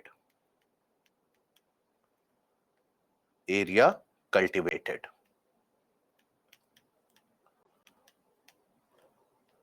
For example, let's suppose the size of the land is 1 acre or 10 acres. Now in this, in one season, I have grown rice, right? I have grown here rice. in the whole piece of land, right? So here, rice is grown in what area? So cultivated area for rice is 10 acres. I have harvested rice. And then in the Rabi month, I have grown wheat here. For majority of the part, let's say I have cultivated wheat for 9 acres. After harvesting of rice, I have cultivated wheat for 9 acres. So what is my total cultivated area? In 1 year, what is the total area that I have cultivated? I have cultivated 19 acres, right? That will be my gross cropped area. Gross cropped area. Whereas, when we talk about, let's say, the area of the farmland or the net sown area, what is the net sown area here? It is 10 acres, isn't it? It is 10 acres. So the cropping intensity is 19 divided by 10 into 100. And that comes out to be how much? 190. That means this land has been utilized almost twice. So that gives us an idea about the intensity of cropping. How significantly frequent, in how frequent manner are we bringing this under cultivation? Now here, what do you think? Cropping intensity will be higher in fertile alluvial soil, or cropping intensity will be higher in the hilly regions such as Jharkhand and Chhattisgarh? What do you think?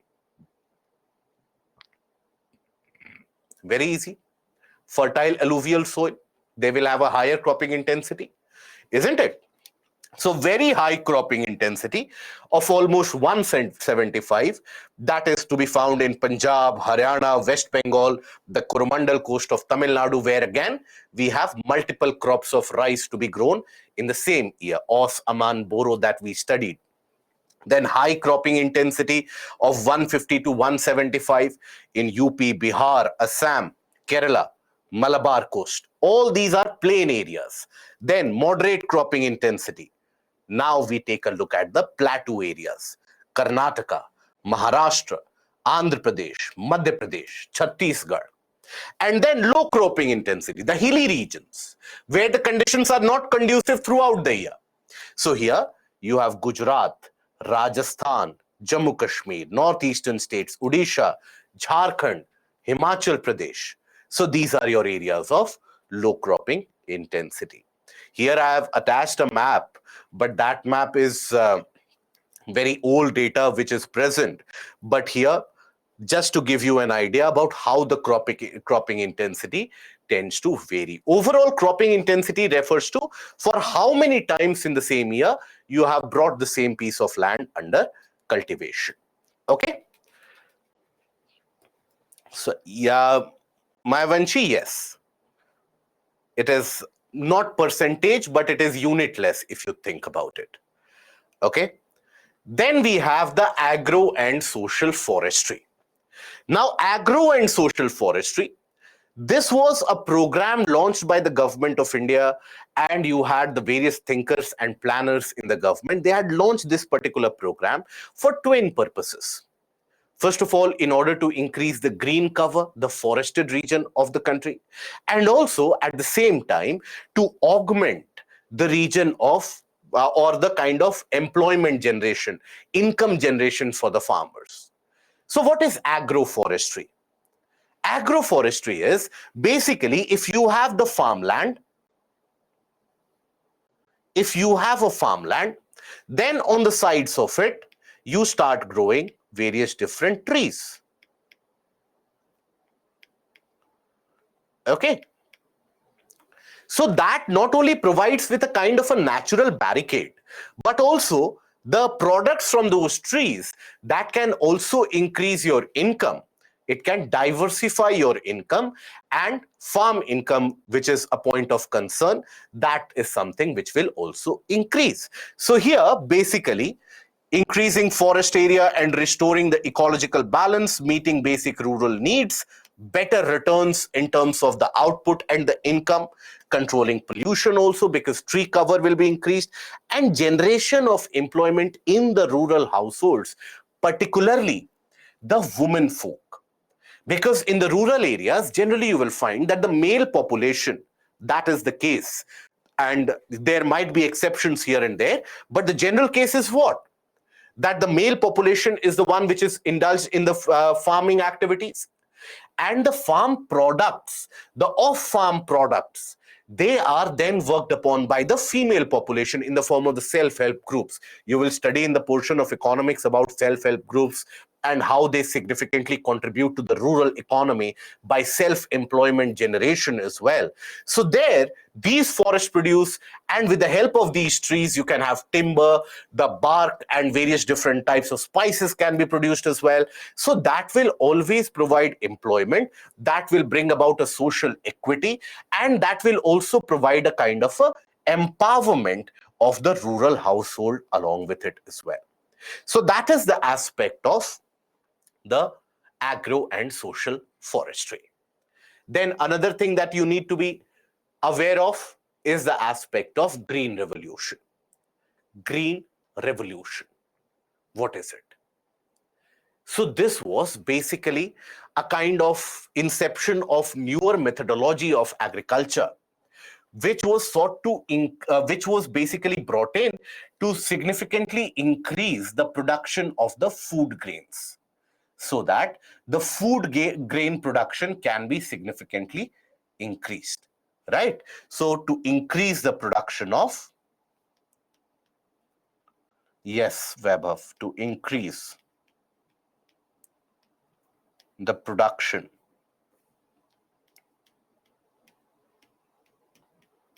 of food grains.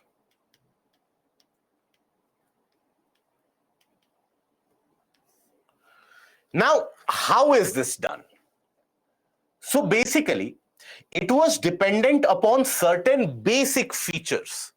The basic features such as provision of high yielding variety of seeds, not your general localized generic seeds, so high yielding variety seeds. Then augmentation of the nutrient by the application of fertilizers,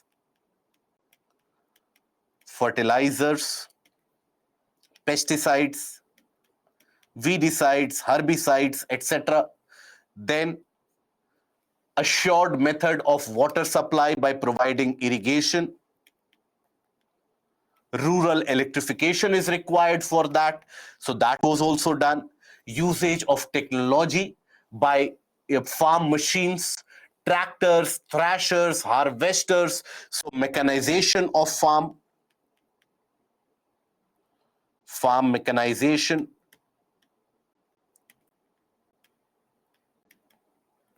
Okay, all these, they significantly improved the production of food grain in our country, and from a country or from a region which was dependent on the grant and import of grains for the sufficiency of food, now we have not only become food sufficient, we are amongst the leading exporters of the world as well. So here, when we talk about green revolution, refers to multiple growth in crop production in the third world countries based on the use of modern inputs, technology, high yielding variety of seeds, and mechanization, as well as irrigation facilities. Green revolution was basically brought in and was termed by Professor William Gadd in 1958 in a seminar in Washington, and that seminar was basically the food crisis in the third world countries. That was when the term was first officially introduced. Then you had Dr. Norman Borlaug, that is Professor Norman Borlaug. He developed the high yielding variety seeds by genetic modification and cross fertilization of good quality wheat.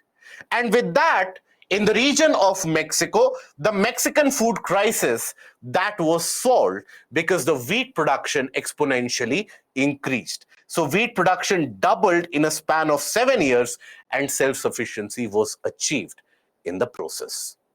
Right? Now, Yesterday we talked about it, that in 1960s, the government of India had launched an integrated agriculture development program, that is IADP, right? This was launched in 1961. So that is why in this, basically, the government of India targeted the regions of Punjab, Haryana, and Western UP to provide electrification, to provide with the rural electrification, provision of irrigation facilities, building of canals, etc. This was already en route. So that is why when you had MS Swaminathan, who basically wanted to bring in the aspect of this green revolution to India, the bureaucrats were very reluctant that we are already launching this program and you are bringing new nuisance to our country. So that is when Swaminathan had to do this or experiment this in his own backyard. And that is when the output was generated, he called in the people, the relevant people, and they saw it with their own eyes. And then after that, a go-ahead was given for this to be implemented in Punjab, Haryana, and Western UP. And in those regions, it was the basis of Green Revolution was high-yielding varieties of seeds, commercialization, that changed the pattern of agriculture from subsistence farming to commercial farming, where you grow crops to be sold in the market, right? Use of chemical fertilizers, irrigation facilities, mechanization, rural electrification, land holdings were also consolidated so that each one has got adequate size of land to carry out the cultivation, rural credit and microfinancing, use of pesticides, insecticides, and weedicides, all of them, they basically contributed to the aspect of this green revolution. But then, yes, it did make our country self-sufficient in terms of food production. Yes, it did significantly bring about a prosperity. The prosperity that you see in the region of Punjab, Haryana, and Western UP, much of that prosperity is now taken for granted, that this has happened because of certain conditions. It is taken for granted. And that is what has brought about a social inequality in between the northwestern part and the eastern part of the country, northwestern part and the southern part of the country as well.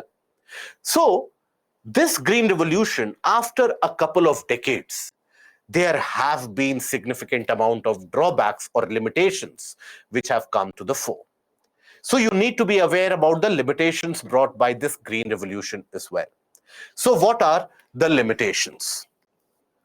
First limitation is ignorance of the indigenous varieties.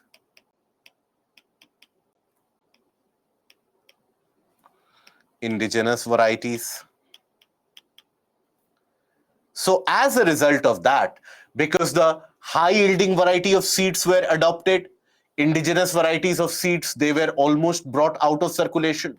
And please understand, in any local climate, in any local area, when the climate change is upon us, when the temperatures are varying incredibly with a greater frequency, it is the local indigenous variety which has the capability to withstand the vagaries of nature, the change in the climate pattern. That capability is present in the local varieties. So that is why once you had the ignorance of local varieties, that means crop failures due to changing climate. This was a frequent phenomena.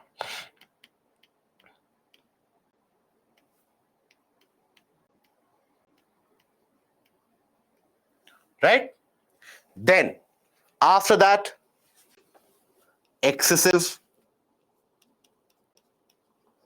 use of chemicals, which has led to its own different problems. The young ones, the older ones, everywhere the population is now, you will see, they are lacking the nourishment overall.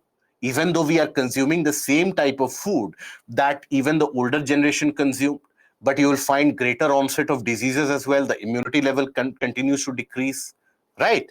Then excessive irrigation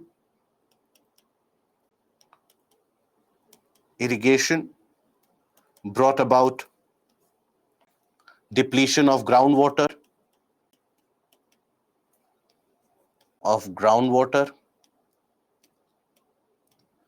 Then after that, you had the mechanization, the usage of technology. Do you think every farmer will have the capacity to utilize the various different aspects of technology equally? Absolutely not.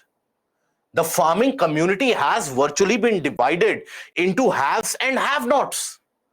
What you study in the portion of Marxism, etc., that is something which our farming sector is experiencing. The rich farmers, the farmers who are well endowed with the terms of property, wealth, etc., they can have all the modern machineries, whereas the poor farmers, they will continue to have a lower yield and they will continue to get poorer. So this has increased the social inequality. Increased the social inequality.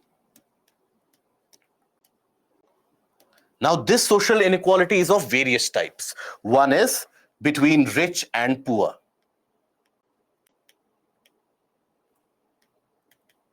Rich and poor. The other one, which is much more dangerous in a sense, which has got a much lasting implication in a sense, which many of the farmers or many of the people now, they are getting a realization of that, is a kind of a regional inequality. That is the worst kind of inequality that can exist in a country. Regional inequality. The southern states completely ignored. Eastern states completely ignored, almost completely ignored. Now, southern states, based upon their industrial output, they could still provide some amount of prosperity to the citizens. But the eastern states, due to the lack of industries, they were pushed into the realm of poverty, right? Because of lack of infrastructure, etc.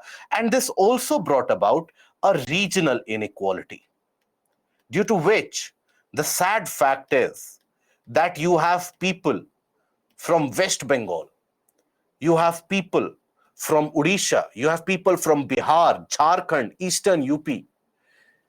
They work in the farmlands in Punjab, Haryana, and Western UP as migrant laborers, right? And that inequality is never healthy. Yes, cross-utilization of labor is always good for a country, but it should never be bred out of inequality. I don't know if any one of you have ever worked in a construction industry or a construction sector, or in any kind of construction for power plant, etc. You will come across a term that you have laborers who are known based upon their region from where they belong from. For example, the certain set of laborers who come from the region of West Bengal or from the region of Malda in West Bengal, they are renowned across the country for their increased efficiency and the amount of hard work that they put in. Now, these laborers, they are forced to move away from their own region, work in someone else's farm, gain a meager income, and then they rush back to their own native place to feed their family. Same is the case with Bundelkhand. Same is the case with Bihar. Same is the case with Jharkhand. Same is the case with Odisha. That is something which is always going to be destructive in the long run. Social fabric is destroyed. Okay? Then, after this, you also have the aspect of regional inequality. So these are your major different issues. Now, also, Green Revolution, what it has brought about is lack of crop diversification. Excessive focus on rice and wheat. Rice and wheat. Rice and wheat. Now, you cannot say that people across the country, they don't have the access to rice and wheat. We have enough buffer stock. But still, We have the largest malnourished population across the world in terms of absolute numbers. Now, what basically gives the reason for that? How do we have that largest number if we have so much amount of rice and wheat? That means rice and wheat is not giving enough nourishment. If a poor person wants to buy a fruit in the market, what is the rate of the fruit? Obviously, it is inaccessible for them. So there was a significant lack of attention which was paid for the other crops. The vegetables are so costly. So it was out of reach for the very poor people as well. So lack of crop diversification has got its own set of problems. Soil fertility has reduced. You have malnourishment and malnutrition which has happened. And also the farm income over a period of time that has started to reduce as well. In fact, there is a very nice kind of an agricultural research paper, which was basically given in 1984. If possible, I'll provide you the link about it for those interested. It is very technical paper. It was provided in 1984 by the very renowned agricultural scientist of Punjab, that is Professor S.S. Jol, that is Sardara Singh Jol. He was a kind of a doyen, a kind of an agricultural mind that we rarely find today, almost to the level of the foresightedness that he had was to the level of M.S. Swaminathan himself. So Sardara Singh Jol, in the research paper measuring the trends of food production and food productivity in the region of Punjab, Haryana, he made a very astute observation way back in 1984. He said that, look, the efficiency that you had to achieve in terms of production, that has been achieved in the early 80s itself. From here on, if we continue the production of the same products again and again, the soil is going to become infertile. And also, the farm income is going to stagnate. Because for the same rice and wheat, you cannot expect the price to escalate in the international market. The price has stagnated, due to which farm income has reduced. And he predicted in the effects, the outcomes of it, he predicted that with the stagnation and further reduction of farm income, the farmers, they will face a kind of a discontent that can lead to social issues and large level of social discontent as well. So that is something which was predicted way back in 1984. So what is the solution that he provided? He provided a simple solution. That, look, now you know the methodologies which has brought in green revolution and which has brought in prosperity. Now try to grow fruits and vegetables. And he predicted and he showed it by the estimate that the farm income can increase by almost 10 to 12 times if the crops are diversified along with the maintenance of soil fertility. But sadly, that is something which has not happened. Sadly, if you try to wean the farmers away from rice and wheat, there's a kind of a social discontent, obviously, because of the traditional inertia which comes with farming. Farming is a kind of an occupational aspect which has got a lot of inertia, a lot of tradition associated with it. As I told you, because the forefathers grew this, so I will also grow this. Because farming, agriculture in our country is always taken or always viewed with a certain kind of prejudiced look. Because if you tell someone, I'm opening a business, they will always give you a lot of prestige in the society. If you tell someone, I'm going for cultivation and farming, they will always view that as a kind of an inferior activity. That is the societal mindset. And that is what has brought in that traditionality, that failure to bring about changes in agriculture, which is a major issue which the agriculture is facing. Okay? Now, here, improper market system, yes, very nice, but then imperfect market system has largely been an outcome of the traditional legacy issues where you had few people controlling the market. That is what has brought in that imperfect market situation as well. Okay? And artificial scarcity Yes, that is created. So nowadays, as you have newer and newer people getting into agriculture and farming, and they are showing that how it is a rewarding business, how it, if done scientifically, it can be way better than any other job in terms of the reward. So that is what will change the mindset. But to change the mindset of the society, it takes almost few decades. So if today it has started, maybe by 2040s, we have a different scenario. But sadly, right now we are embroiled in this kind of a paraphernalia where agriculture is not thought to be a rewarding system. Yes, Vaibhav, that is also correct. Now, livestock resources. So you don't need to learn the data for the livestock resources. You just need to have an idea that India is particularly well endowed when it comes to livestock. Now, what is the benefit arising out of it? If India as a country is well endowed with livestock resources, that means we also will have the facility, we also will have the provision of giving the access to the farmers when it comes to animal husbandry. And mixed farming as a practice can be taken up, and that can always be utilized to increase the farm income. Okay, so that is why, in order to increase and augment the farm income, mixed farming is one of those methods to go. And this was something which was even postulated by the Ashok Dalwai Committee, which was set up in around 2015 to seek the various different ways in which the farm income can be doubled.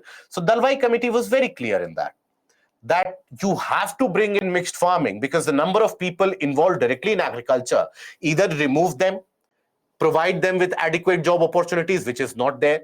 So you have to remove them, and otherwise provide that aspect of mixed farming, give them the option of pisciculture, aquaculture, shrimp farming, prawn rearing, then beekeeping, then sericulture. Only then, or agroforestry, only then the income level will be increased.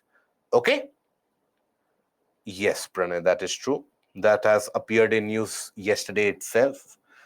Pratyaksh, farming education and awareness, absolutely correct. Lack of education also is an important factor in agricultural sector. That is true. But see, for that you cannot blame the agricultural setup for lack of education.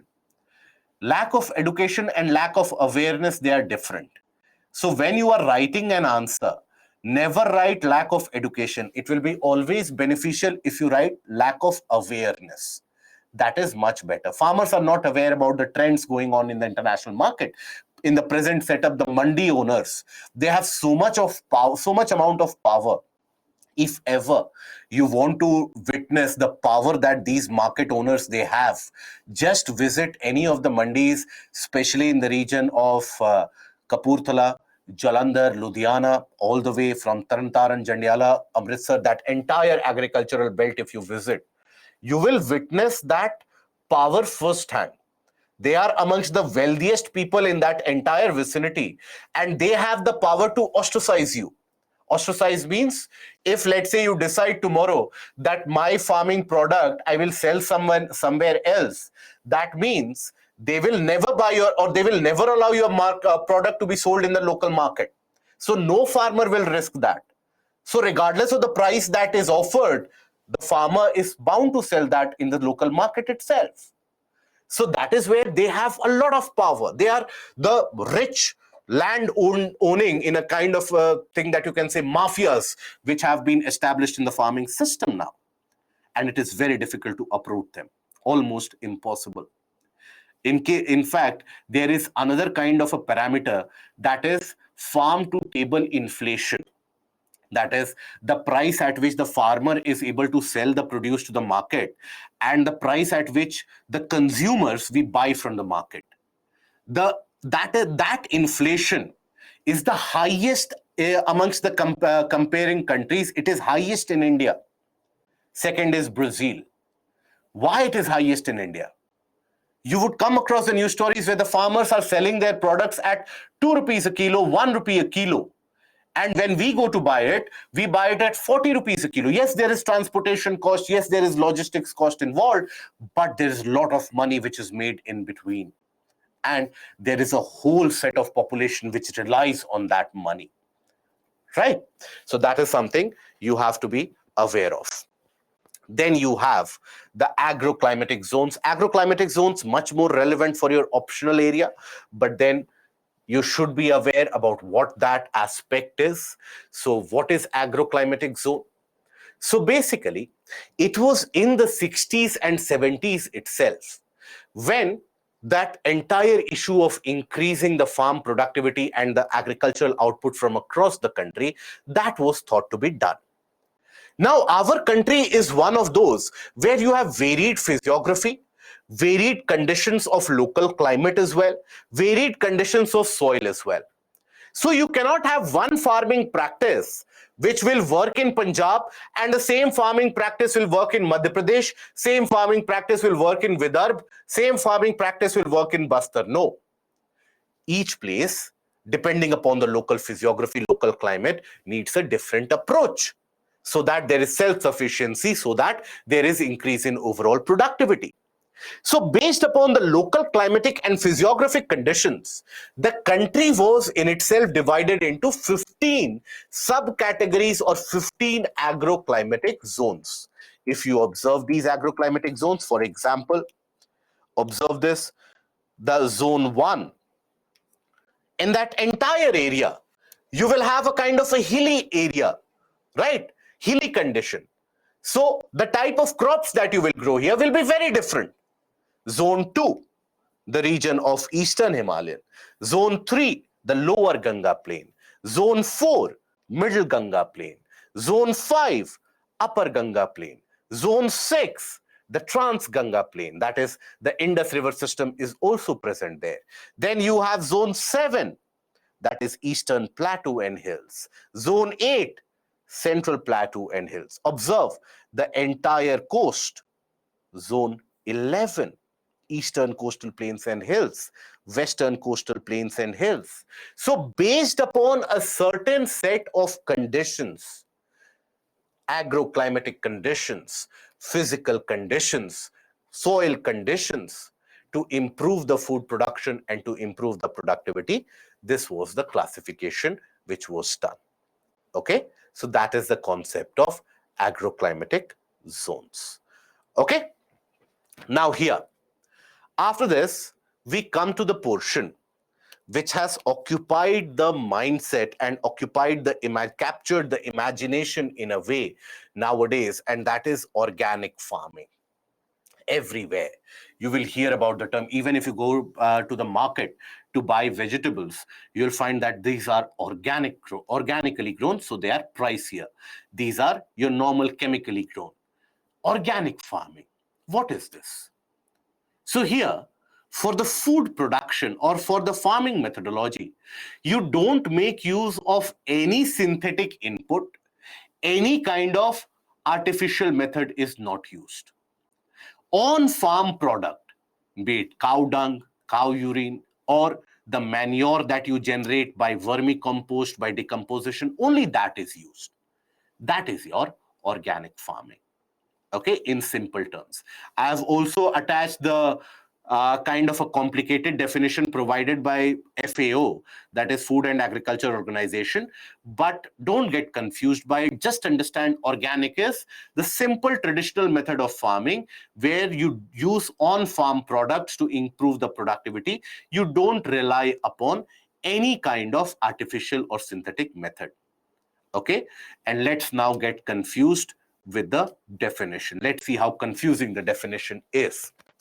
Organic agriculture is a unique production management system which promotes and enhances agro-ecosystem health, including biodiversity, biological cycles, and soil biological activity.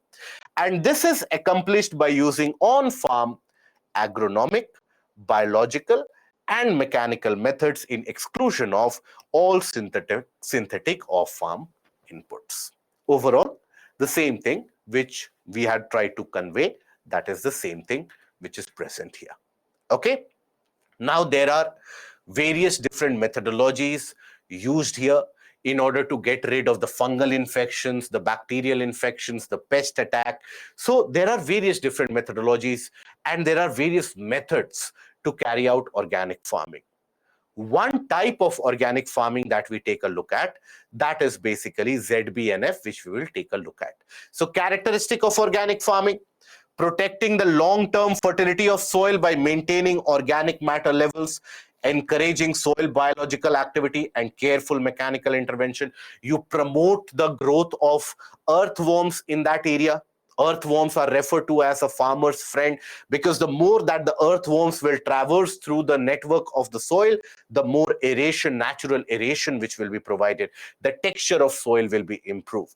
Providing crop nutrients indirectly using relatively insoluble nutrient sources which are made available to the plants by microorganisms. Nitrogen self-sufficiency by the use of legumes and biological nitrogen fixation, as well as recycling of organic materials and livestock resources and residues, for example, cow dung, cow urine, etc. That is your organic farming. Amit, any need to by heart the definitions? No need to by heart any definitions, my dear friend. Regardless of what anyone tells you, in this particular examination, there is a very limited, almost negligible scope of definition. For any subject, never do the crime of learning the definition. When you learn something, you give a scope to forget something. When you understand something, that will never be forgotten. So always have that approach for any subject. Understand the issue, express it in your own words. That is what will make your definition unique as well. That is what will make it to the point as well. Okay, so never learn any definition. Okay, now we come to ZBNF. ZBNF is a type of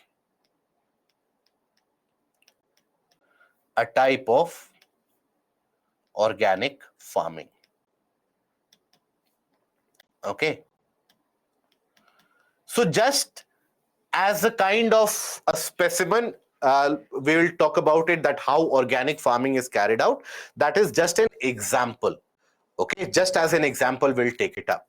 So ZBNF is a farming practice that believes in natural growth of crops without adding any fertilizers, pesticides, or any foreign elements, just like organic farming. ZBNF has got 4 different stages. First is what is your referred to as Jivamrut. In this, the soil that is treated in a way, you have a solution which is prepared and solution is sprayed on the soil so that the microfloral and microfaunal activities in the soil or soil microorganisms, they are enriched. So in this, biological activities of the soil,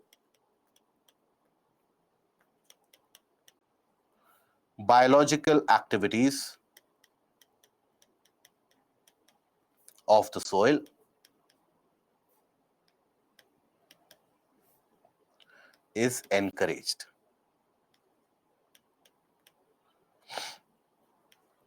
Then you have, that is Jivamrut. Jivamrut means what? A kind of an elixir, a kind of something which is beneficial for the microbes, right? For the living species. So the living species in the soil, that is benefited. Then you have Bijamrut. That is the seeds are treated. That is when you have Bijamrut. Treatment of the seeds to keep them free from diseases. Vipin, absolutely you should do that. Treatment of seeds to get rid of diseases. Okay, diseases, infections, etc. Then you carry out mulching.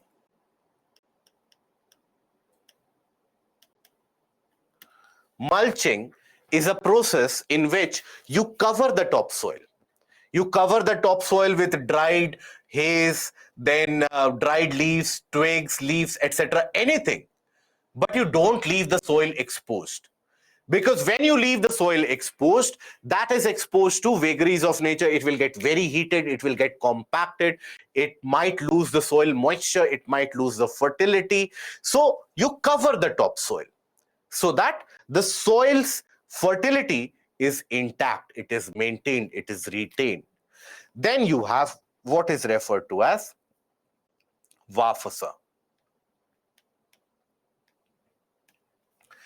It is kind of the final stage that the soil needs to attain in terms of biological activity, in terms of the growth process, etc. So Wafasa is attained with the help of all these above stages. You finally attain that balanced biological activities, the biological processes. That balance is attained, and that is referred to as Wafasa. In between, the soil fertility, etc., is maintained and recharged with the help of intercropping. I hope we still remember what we have as intercropping. So intercropping and crop rotation, this is used to recharge the soil fertility in general. Okay? So here, for example, this is how you have, first of all, the process that you spray Jivamrut, which is a mixture of water, cow urine and dung, and then jaggery, pulses, flour, and the local soil that is mixed in a solution, and that is sprayed over the farmland where you want to carry out cultivation. This enriches the soil with nutrients, aerates the soil, and enriches the biological activity. Then you treat the seed Bijamrut. In the case of Bijamrut, the seeds are mixed with cow urine, dung, edible lime, and that protects the seeds from various different pathogenic infections. Then basically mulching, you cover the topsoil so that the soil does not lose its fertility is maintained, it is intact. Then you attain Wafasa. It is the ideal microclimate in the soil that ensures root gets oxygen and water, and also you have enough biological activities in the process. You also carry out intercropping and crop rotation to recharge the soil fertility. Okay, this is an example which I have provided for what is a kind of organic farming. This is your mulching process. Observe here that plants are grown here, but in the rest of the areas, you have covered the topsoil. Why do you do that? That is done so that basically it is done for what? For moisture conservation, temperature control, prevention of surface compaction due to high heat, reduction of runoff and erosion, improvement in soil structure, and weed control as well. So can we not say that mulching is a very efficient method of soil conservation? We can say that. Always remember what we talked about yesterday, and yes, rightly pointed out, that open soil or the exposed soil is like an open wound. You can never leave the soil exposed. When the soil is exposed, rainfall, even a normal rainfall, will create splash erosion. And that fertility of the soil, once lost, almost impossible to regain. Okay? So that is the aspect you need to be aware of. Fair enough? Now, I hope that after all this discussion, if someone asks you that what are the issues prevalent in Indian agriculture, I hope that we have the capacity to write 500 words if needed. From the aspect of small farm holdings to the aspect of lack of market setup, lack of storage spaces, lack of technology, all these, I hope we have the capacity to write. Anybody who will face an issue in that, please point out issues that are prevalent in Indian agricultural setup. Okay. Feel free to point out if you will face any issues. See, issues in Indian agriculture you should be aware of, and you will study agriculture in the portion of economics as well. So the portion of MSP, etc., that you will study in economics as well. Diversify your answer. Include both the points. Write about the lack of crop diversification, write about lack of irrigation. You have over reliance on rainfall, right? You don't have enough storage spaces. We don't allow the private sectors to come in significantly. They do come in, but they come in discreetly, right? I hope that we are aware that PepsiCo, which manufactures Lay's, they do enter into treaties and partnerships with the farmers in Western UP and Punjab. So there you have private partnership, but it is done very discreetly. So you have lack of private partnership. You have an over impact of, or there is a increased imbalance in the market forces. So all this aspect you need to be able to highlight. Okay. Deepika, organic farming is economically not helpful as sudden changes.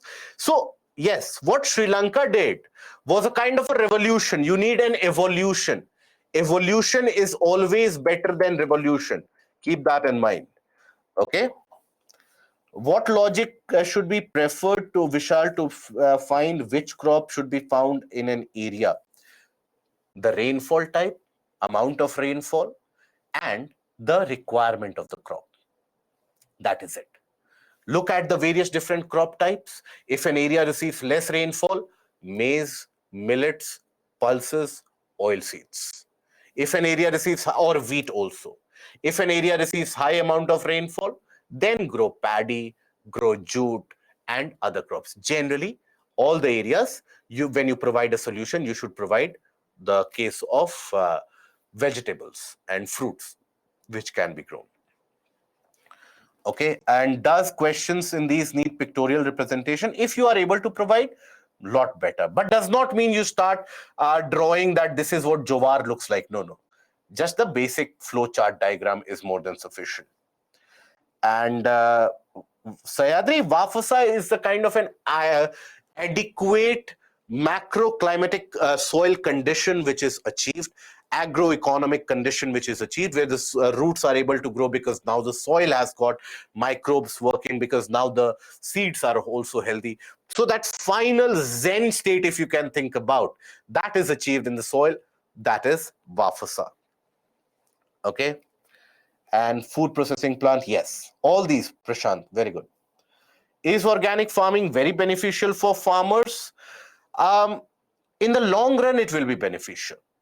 In the short run, there are hiccups, but in the long run, it will be beneficial. So more research needs to be carried out in order to find a kind of a direct economic implication and the economic benefit associated with it. Shamil, but now I know that this practice is known as mulching. Okay, yes, mulching protects the farmlands in the case of loose, yes. Niveda, in questions related to crops, try to draw the flow chart if possible. Yes, Ashish, lack of reforms is a major issue. There has not been a reform which has been carried out for a long time. Then, Monica, Green Revolution played an important role in Indian foreign policy. Yes, but we also learned a significant amount of it from that. Yes, Devansh. Amit, I don't think you will have time for using two inks in the mains exam, but if you have time, use blue and black. Yes, Sakshi, that is correct. And Karthi, what are the issues and problems in agriculture? Small land holding, farmers, they don't have large lands, lack of mechanization, lack of institutional support in many of the cases, lack of reforms, lack of storage spaces, over-dependence on rainfall, lack of irrigation, lack of crop diversification, over-reliance on food grains, lack of proper market mechanism. All these you can think about. Okay? Right? No, not now. Ganesh, white revolution was asked around, was prominent around 5-10 years back, but now it is not that much. Vipin, because the farm bills were so controversial, so it will be better to refrain away from that. Anyways, they have been taken back, so there is no point talking about it. Okay, now we come to minerals and industries, guys. Now here also the same kind of approach that you have observed in soil, forest, river systems. The same kind of approach here also. In the case of prelims, very rarely you get a question for minerals and their distribution.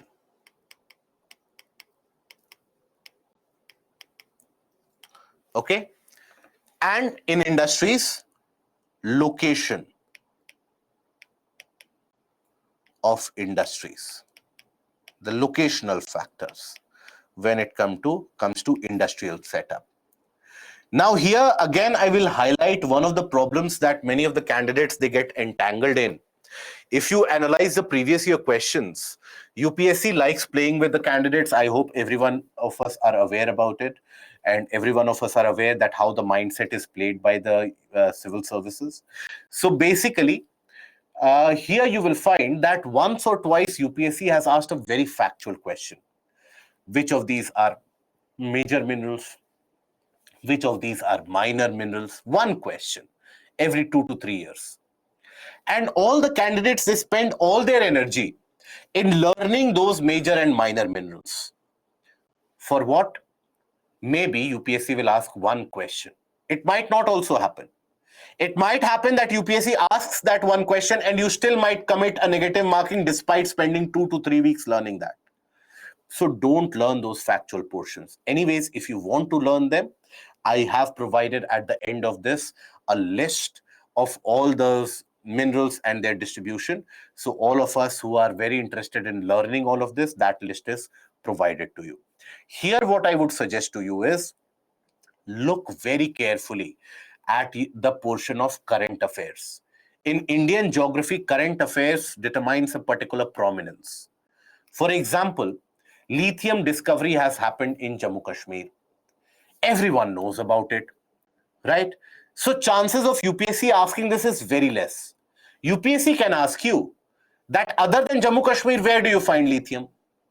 So in the portion of current affairs, you would also read that previously it was found in Mandya region of Karnataka.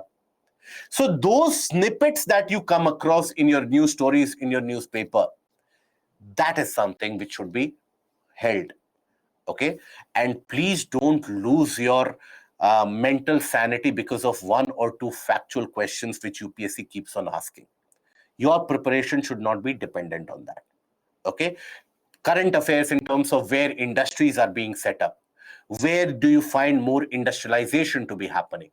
If let's say auto sector is experiencing an uptick, what are the reasons for that?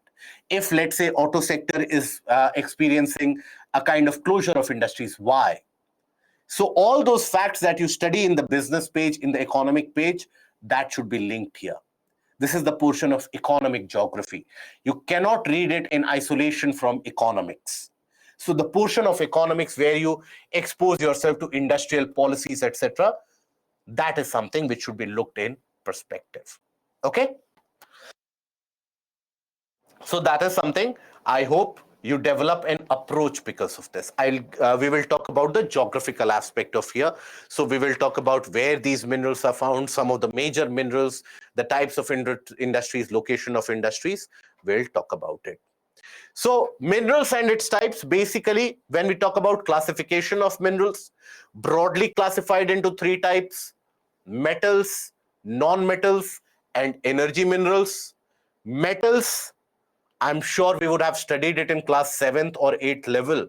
Metals have got a unique property.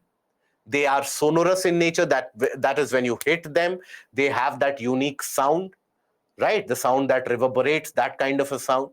They are malleable and ductile. What is ductile or ductility? The ability to be stretched into thin wires without breaking. Malleable means what? You hit them and you can roll out thin sheets out of it. That is basically what is referred to as being malleable. Then these are the characteristics. So they are very good conductors of heat, very good conductors of electricity, metals in general. Non-metals, they are brittle. They don't get deformed. They get broken easily. They are insulators, not conductors of heat or electricity in general, right?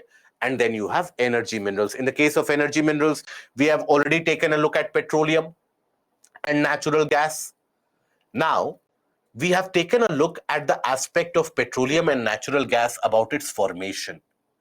I hope that this gives you an idea, or this develops your critical thinking to the extent that you will be able to talk about where you find petroleum and natural gas in India. So where do you think these hydrocarbons, where is it found in India? Petroleum and natural gas? Very good. Across the eastern coastline, the continental shelf region in the region of the coast of Maharashtra, near the region of Gujarat. That is where that region has also been underwater, right? So Ankleshwar oil field present in Gujarat. Then you have the Barmer region, that is in the region of Rajasthan, because that has also been underwater. Then the region of Assam, that has also been underwater. So those areas which have been underwater, that gives you an idea. So use that, okay? Use your logic. Yes. So most of you have given the correct answer. Very good, guys. Chota Nagpur Plateau, you won't find petroleum, natural gas. No. Chota Nagpur Plateau, you won't find. You find all the major minerals in Chota Nagpur Plateau, from uranium to coal to iron. Petroleum, natural gas, you won't find there, because this has emerged above water a long time back. And after that, that has never submerged underwater. So Chota Nagpur Plateau, you won't find petroleum. Okay? Yes. Very good. So now we take a look at where do you find the minerals in general. Minerals can be found in igneous rocks. They can also be found in the case of sedimentary rocks as well, right? So igneous rocks, sedimentary metamorphic rocks, in placer deposits as well, there also you'll find the minerals. So when we talk about igneous and metamorphic rocks, here the minerals that you come across, let's say this is an igneous and or a metamorphic rock, the minerals that you come across, they will appear in the form of cracks or joints, right? So faults or joints, crevices, cracks. So these are your cracks or joints.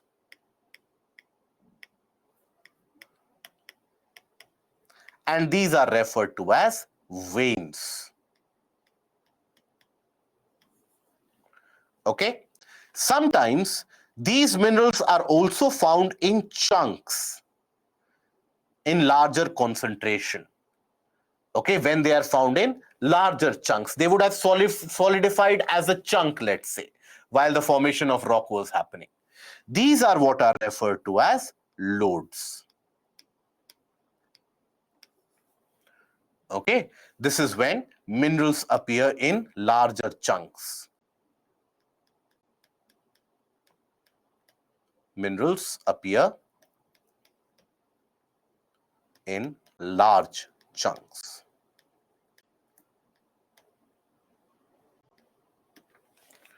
Okay, so that is something you'll find in the case of igneous and metamorphic rock.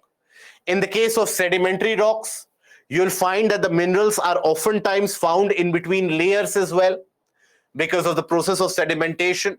So sedimentary rocks, a number of minerals occurs in beds and layers. Then we have the formation including the chemical weathering. We have seen that certain materials like calcium, let's say you have the presence of certain material like bauxite,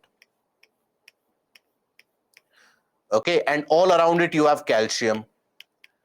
Now over a period of time, this calcium, that will get dissolved and dissipated with the movement of water.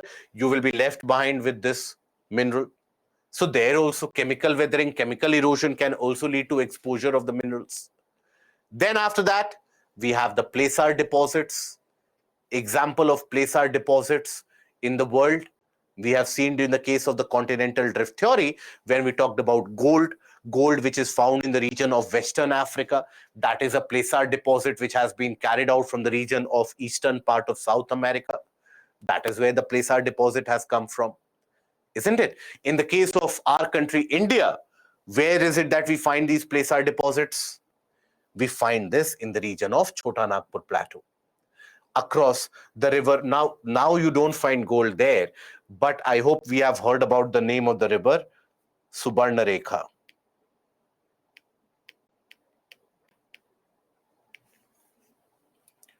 Subarnarekha means a golden line.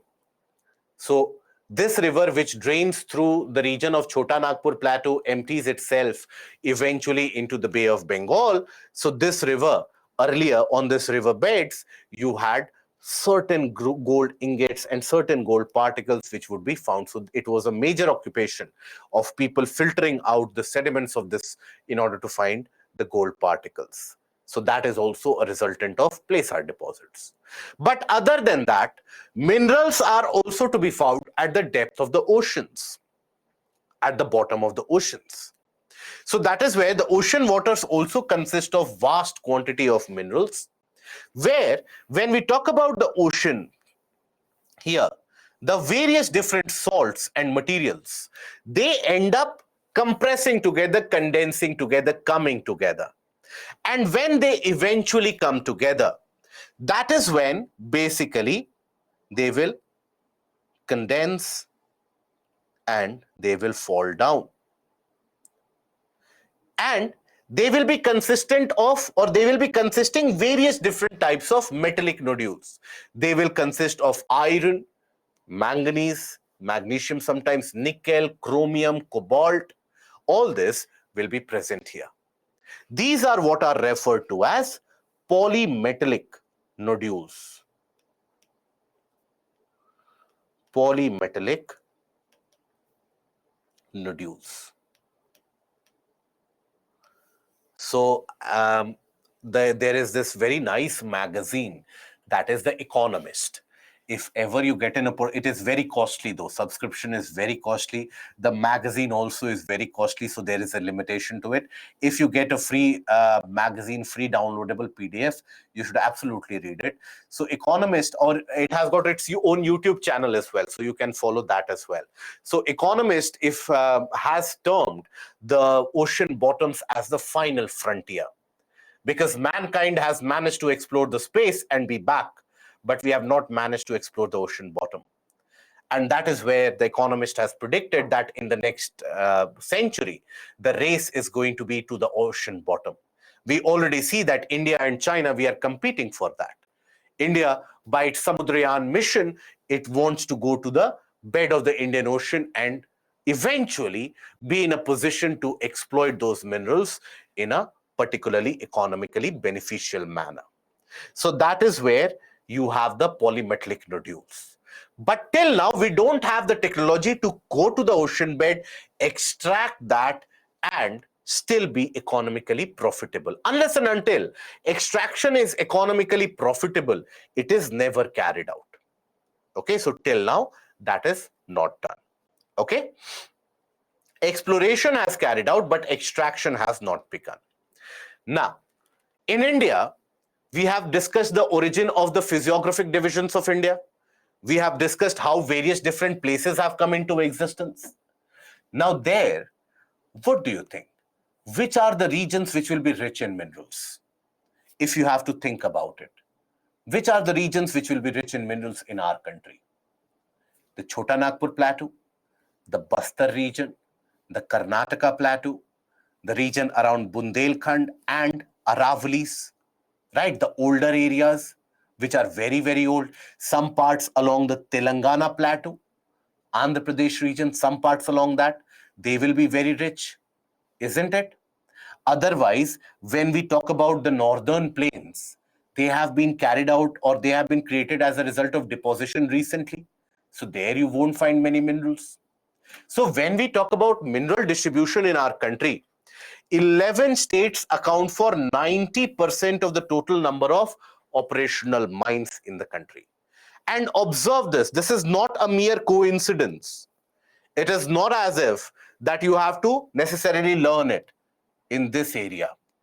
Jharkhand, West Bengal, parts of even extension even up till the region of northern Chhattisgarh and southern southeastern Uttar Pradesh, Chhattisgarh, Odisha, parts of eastern Madhya Pradesh and eastern Maharashtra, the Chandrapur region in Maharashtra, Karnataka Plateau, coastal region, parts of Aravalis.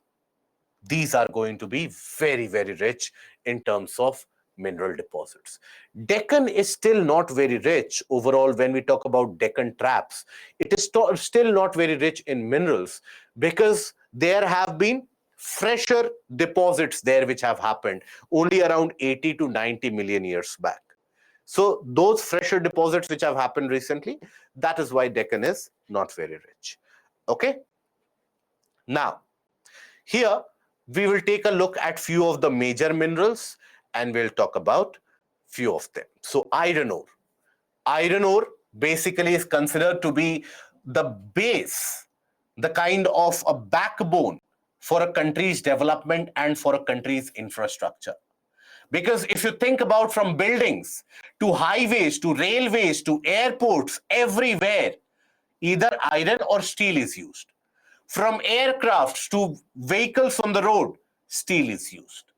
So iron and steel is one of the most major industries that you will come across. So presence of iron ore, basically iron ore is also of various different types depending upon the presence of iron within it, right? So iron ore is of 4 different varieties. What are those? You have magnetite,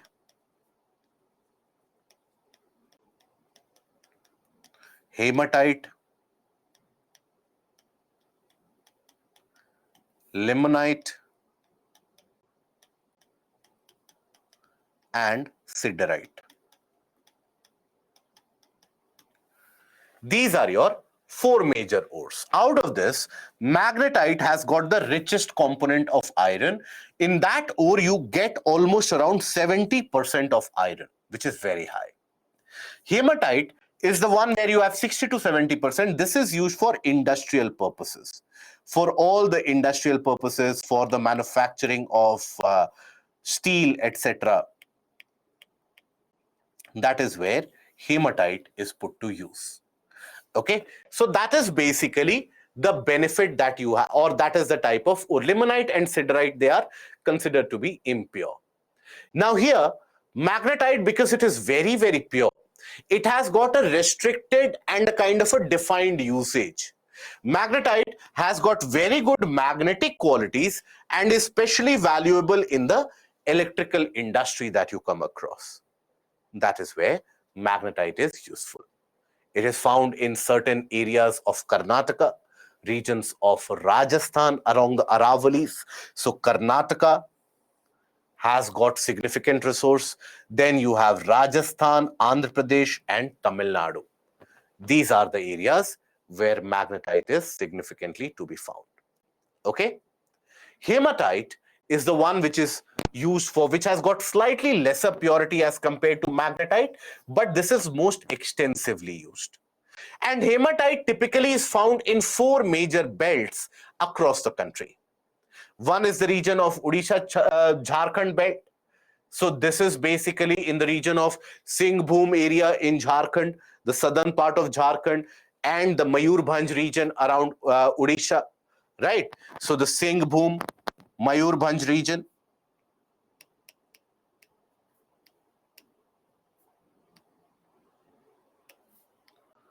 Mayurbhanj area, Mayurbhanj in Odisha, right? That is the iron which is supplied to the Rourkela steel plant, and the Singhbhum iron that is basically used for the Jamshedpur steel plant, also Bokaro steel plant in Jharkhand. These are the major steel plants. Then you have the region of Durg, Bastar, Chandrapur belt. This is the adjoining region of southern part of Chhattisgarh and the eastern part of Maharashtra. That is also rich in iron. That is where you have Durg, Bastar, Chandrapur belt. Then you have the Bellary, Chitradurg, Chikmagalur, Tumkur belt in Karnataka. So this is very rich in iron. You would have heard about the very famous Bellary brothers. All of you interested in political discourse and the political masala, you would have heard about the Bellary brothers who made their name and fame by this iron ore mining. right? So this is where you will find a lot of significant amount of iron. In fact, all the way till the region of Kudremukh. Kudremukh again is one of the large reserves in the area of Karnataka. Even the Bhadra region, where you have the river Bhadra moving, that is where also you have a lot of iron reserves. So all these are your significant iron reserves. Then you have the Maharashtra Goa belt around the region of Konkan, that is the Ratnagiri region. Even though in the region of Goa and the Western Ghats, iron ore mining has been put to a stall, it has been stopped, but still this is a region around Ratnagiri. In that area, you have a lot of iron. So these are the areas where you have a lot of iron which is present. Okay. Then when we talk about manganese, manganese is used for manufacturing of steel and ferromagnetic alloy. Nearly 10 kg of manganese is required to manufacture 1 ton of steel. Also used for manufacturing of bleaching powder, insecticides, and paints. State-wise, Odisha tops the reserves. Now, let me ask you a question. Let me see how you apply. Do you need to learn this 28%, 22%, 8%, 25%? How many of you think that this is very relevant to be learned? Very good. Please don't learn this. Never learn this. If you have a lot of time in your life, do something else. But never learn these data pointers. Right? First of all, even if you want to learn it only for your optional purposes, it can be beneficial. But there also, I would suggest to you, immediately before the exam, open up the government website, look at the data, rectify it, only the largest producer, not more than that, even for optional, not required. Okay, so please understand, mind has a limited capacity. Only a limited amount of it you will be able to bring to the table. Not all of it will be brought to the table. So have that kind of an understanding. Never learn the data pointers. And then you have aluminium. Aluminium is very important metal in the sense of the strength, and also order of the states is also not important. That is also not important. How can we write in the mains? Even in the mains, you won't find a question which will ask you that tell me how much Karnataka has got, tell me how much Andhra Pradesh has got. No, that question won't be there. Okay. Now, when we talk about aluminium, very important material, very important metal because it is light. At the same time, it is very, very strong. Right? So it combines the strength of metals such as iron and extreme lightness, and also with good conductivity and a great amount of malleability as well. Bauxite is the ore from which aluminium is extracted. Bauxite is first of all treated, and from bauxite you have alumina, that is Al2O3, which is a white powdery substance. So alumina is extracted.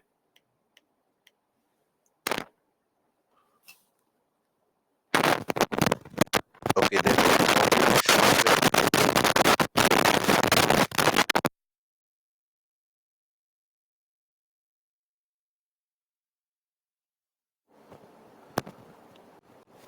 Is the audio issue still present, or is the audio okay now? Okay, fine.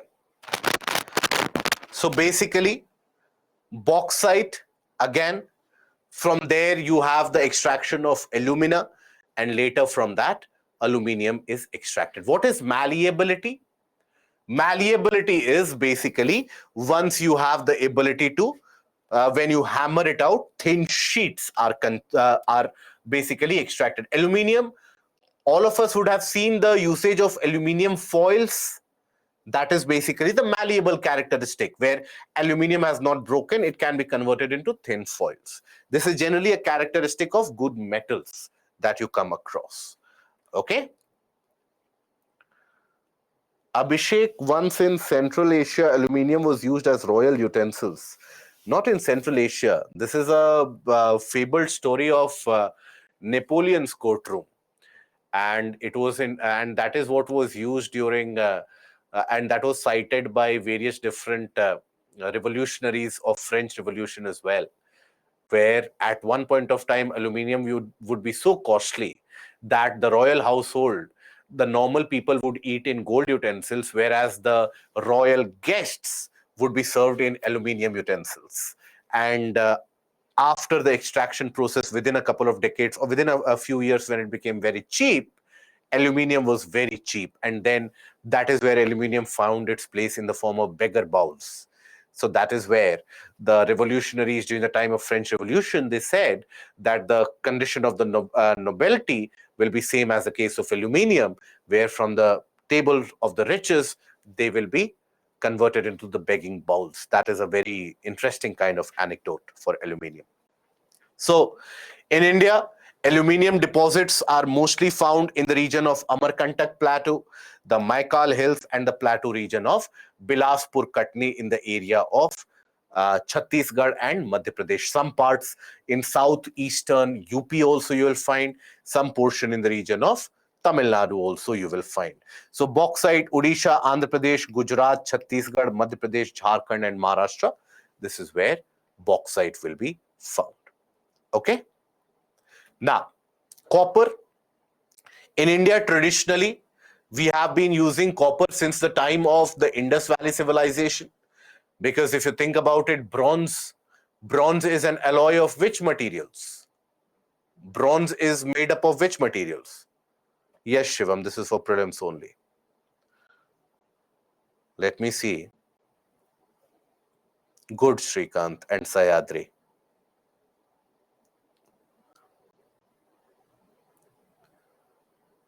Okay, find it out. So basically, copper is used for bronze making.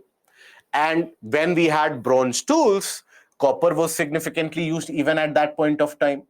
And based upon the analysis of copper which was extracted, it was understood that this copper has been or would have been extracted either from the mines of Khetri in Rajasthan or from the Hazaribagh Plateau in Jharkhand. So that is how old the copper utility has been in our country. We are poor in terms of copper content.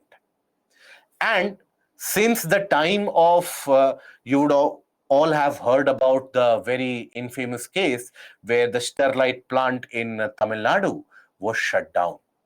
Since that point of time, we have been forced to import copper. For the past couple of years, we have been forced to import copper because our smelting plant, which could generate copper, that has been shut down due to various different protests, activists, etc., that has been shut down. So now we are importing copper from China and various different other areas we are importing copper. So that is where it is always said that many of the times the sudden closure of these plants, the pressure which is exerted for the sudden closure of these plants, it should be looked at from a larger angle. We should understand that if such plants get closed, which are very critical for the supply of copper, and in a country like India, where we are still seeking a kind of uniform supply of electricity for 24 hours, we don't have that supply of electricity. We don't have reliable copper wires which are in existence. We do need large supplies of copper.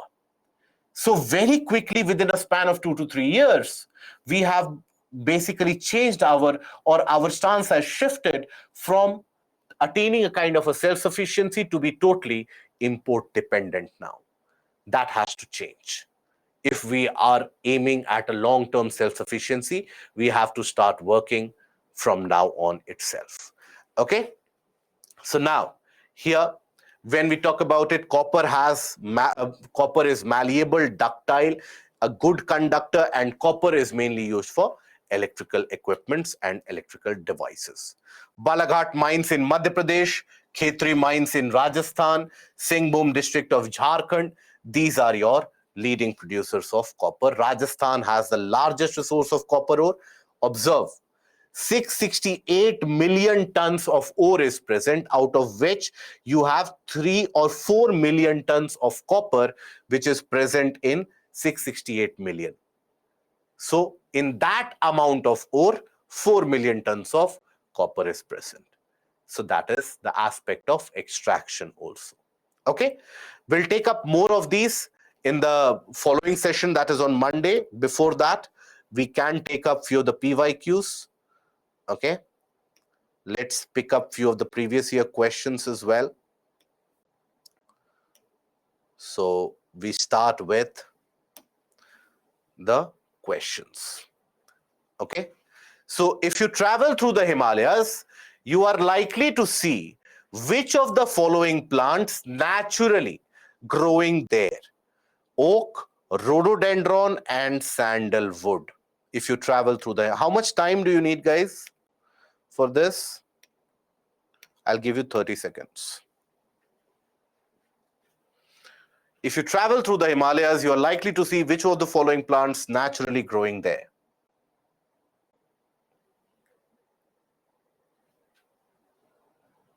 Shravani, correct. Salam, incorrect.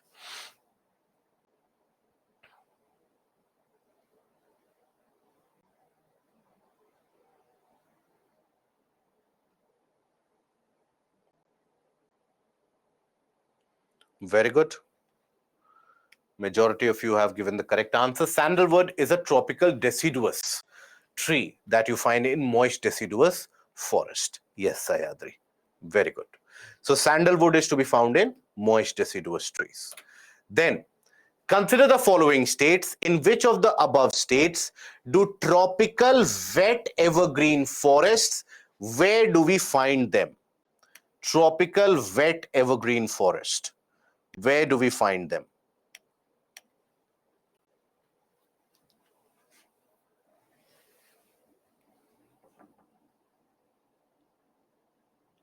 Yes, Prashant. Shiva, yes. So Sterlite plant, it is a very complicated issue. It has gained a kind of a political aspect as well. So it will be absolutely improper to have any comment on that.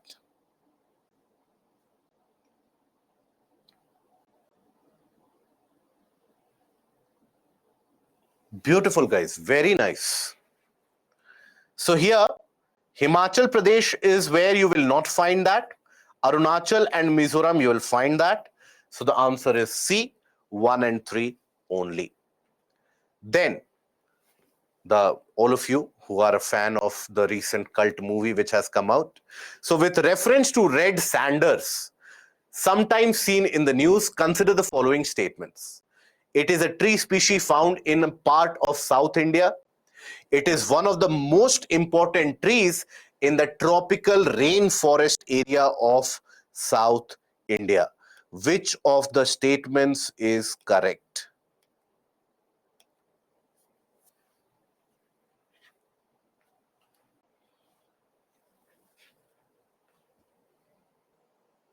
No salam.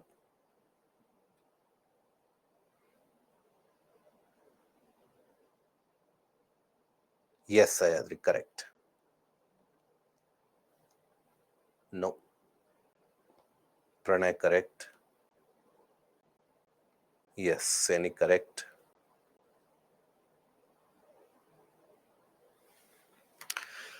So in this, majority of you have given the incorrect answer. So it is a tree species found in a part of South India, typically to be found in which region? Typically to be found in the region of Andhra Pradesh, right? And what kind of a tree it is? It is dry deciduous.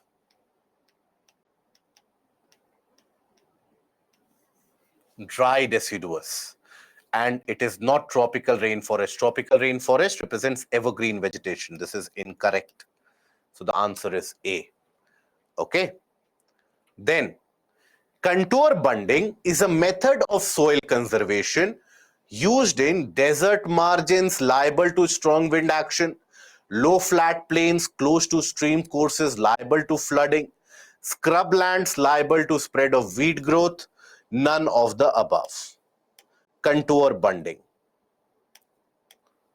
I think for this you don't need 30 seconds. I think you can do it in like 20 seconds as well. Yes, Ruchita, correct. Vishal, Seni, Ananya, correct. Yasir, Anil, incorrect.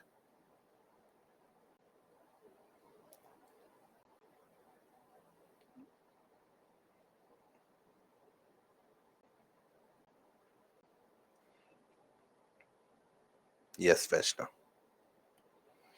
So again, majority of you have given the incorrect answer. Where is contour bunding used? Where you have a kind of a slope, right? In order to reduce the flow. That is where contour bunding is used. Yesterday we talked about it, this guys. So the answer is D, none of the above, right? So in hilly areas, you will find that. Which of the following, now apply logic in this case, don't get overwhelmed by the facts. Which of the following statements regarding laterite soils of India are correct? They are generally red in color, they are rich in nitrogen and potash, they are well developed in Rajasthan and UP. Tapioca and cashew nuts grow well on these soils. So, which of the following regarding laterite soil?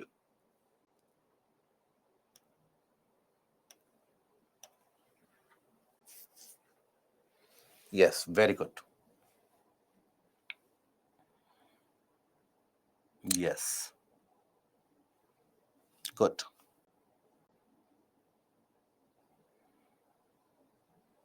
Salam, apply logic. Look at the question and apply logic.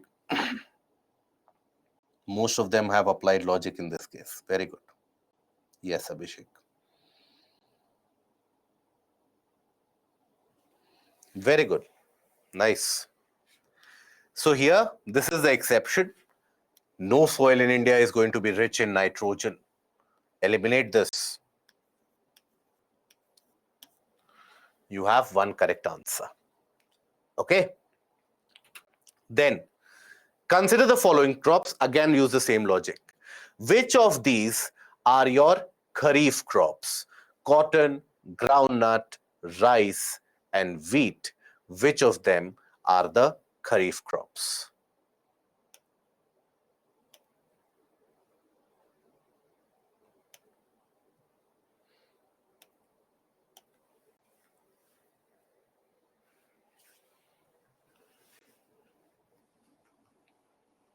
Yes.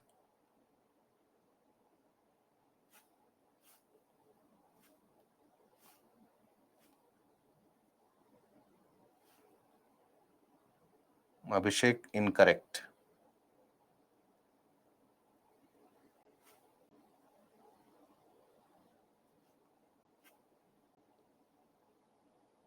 Very nice. So you have wheat is a rabi crop. Cotton we know is a kharif. Rice we know is kharif. Let's say we get confused in groundnut. There is only one option which includes cotton and rice, and that is C. So use this, guys. Okay. Now, with reference to the usefulness of byproducts of sugar industry, which of the following statements is or are correct? Bagasse can be used as biomass fuel for the generation of energy. Molasses can be used as one of the feedstocks for the production of synthetic chemical fertilizers. Molasses can be used for production of ethanol. Which of them are correct?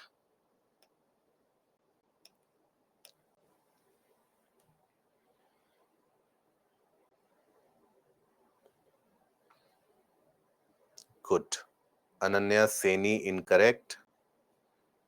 Pranay, Vaishna, Vishal, Binita, XY, correct. Shruti, also correct.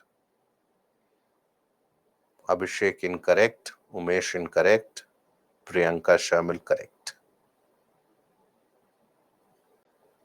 Good, Manmohan. Very good. So here this is incorrect because synthetic chemical fertilizers, for that molasses is not used. So this is incorrect. So the correct statement will be C, that is 1 and 3. Okay. Last question we'll take, and then rest of the questions we'll take for the next session. So this is the portion of environment and ecology. Let's take up this question. In India, the problem of soil erosion is associated with which of the following? Terrace cultivation, deforestation, and tropical climate. Which of these is responsible for soil erosion?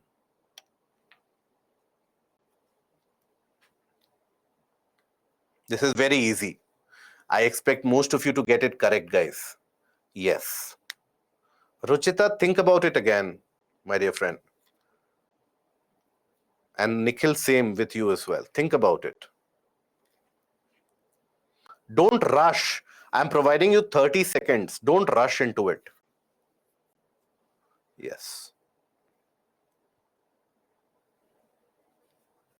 Good. So here the answer is B.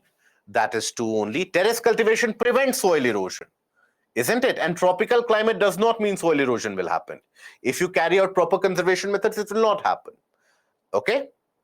So that is where we'll restrict it today, guys. Shruti, is there an extra class on Saturday?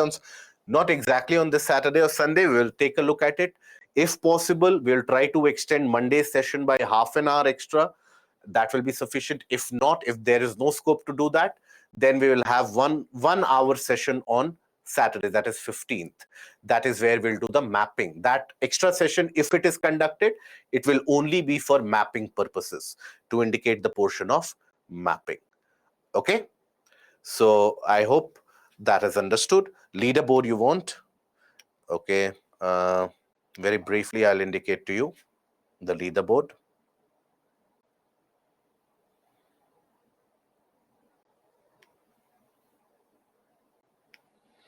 Okay, my mail ID is any issues that you have, feel free. So that is where we'll restrict the session here today, guys. Any issue that you have, any problem that you face, feel free to get in touch and we'll get back to you. So that will be all from my side. I hope that today's session was helpful enough in the sense that not the content that you derived, but the effort has been to develop a kind of an approach. I hope that you have developed a kind of an approach of how to look into the topics, and I hope the discussion of these questions would have further incremented your level of confidence as well. We'll discuss more of this. We'll discuss about the rest of the portion of human economic geography and the portion of mapping on Monday. So till we meet again on Monday, take care of yourself. Which is the best monthly magazine? Whichever you find easy to read. The Byju's monthly magazine also you can follow, provided you do it religiously. Okay, so that is where we'll restrict the session for today. Any of the questions which have remained unanswered, our SMEs are here. Let them answer those questions. They will get back to you, or you can write to me as well. I will get back to you in due course of time as well. So till we meet again on Monday, yes, tomorrow you will have the questions, 20 objective questions from the portions that we have studied this week. That will be uploaded. 5 subjective questions.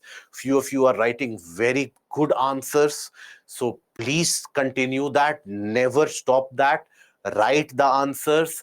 What will happen? The worst is you will score 0. Don't let that worry you. See you again on Monday. Have a good weekend. Relax and see you again on Monday. And then we will carry it forward. Thank you. Goodbye and have a good night.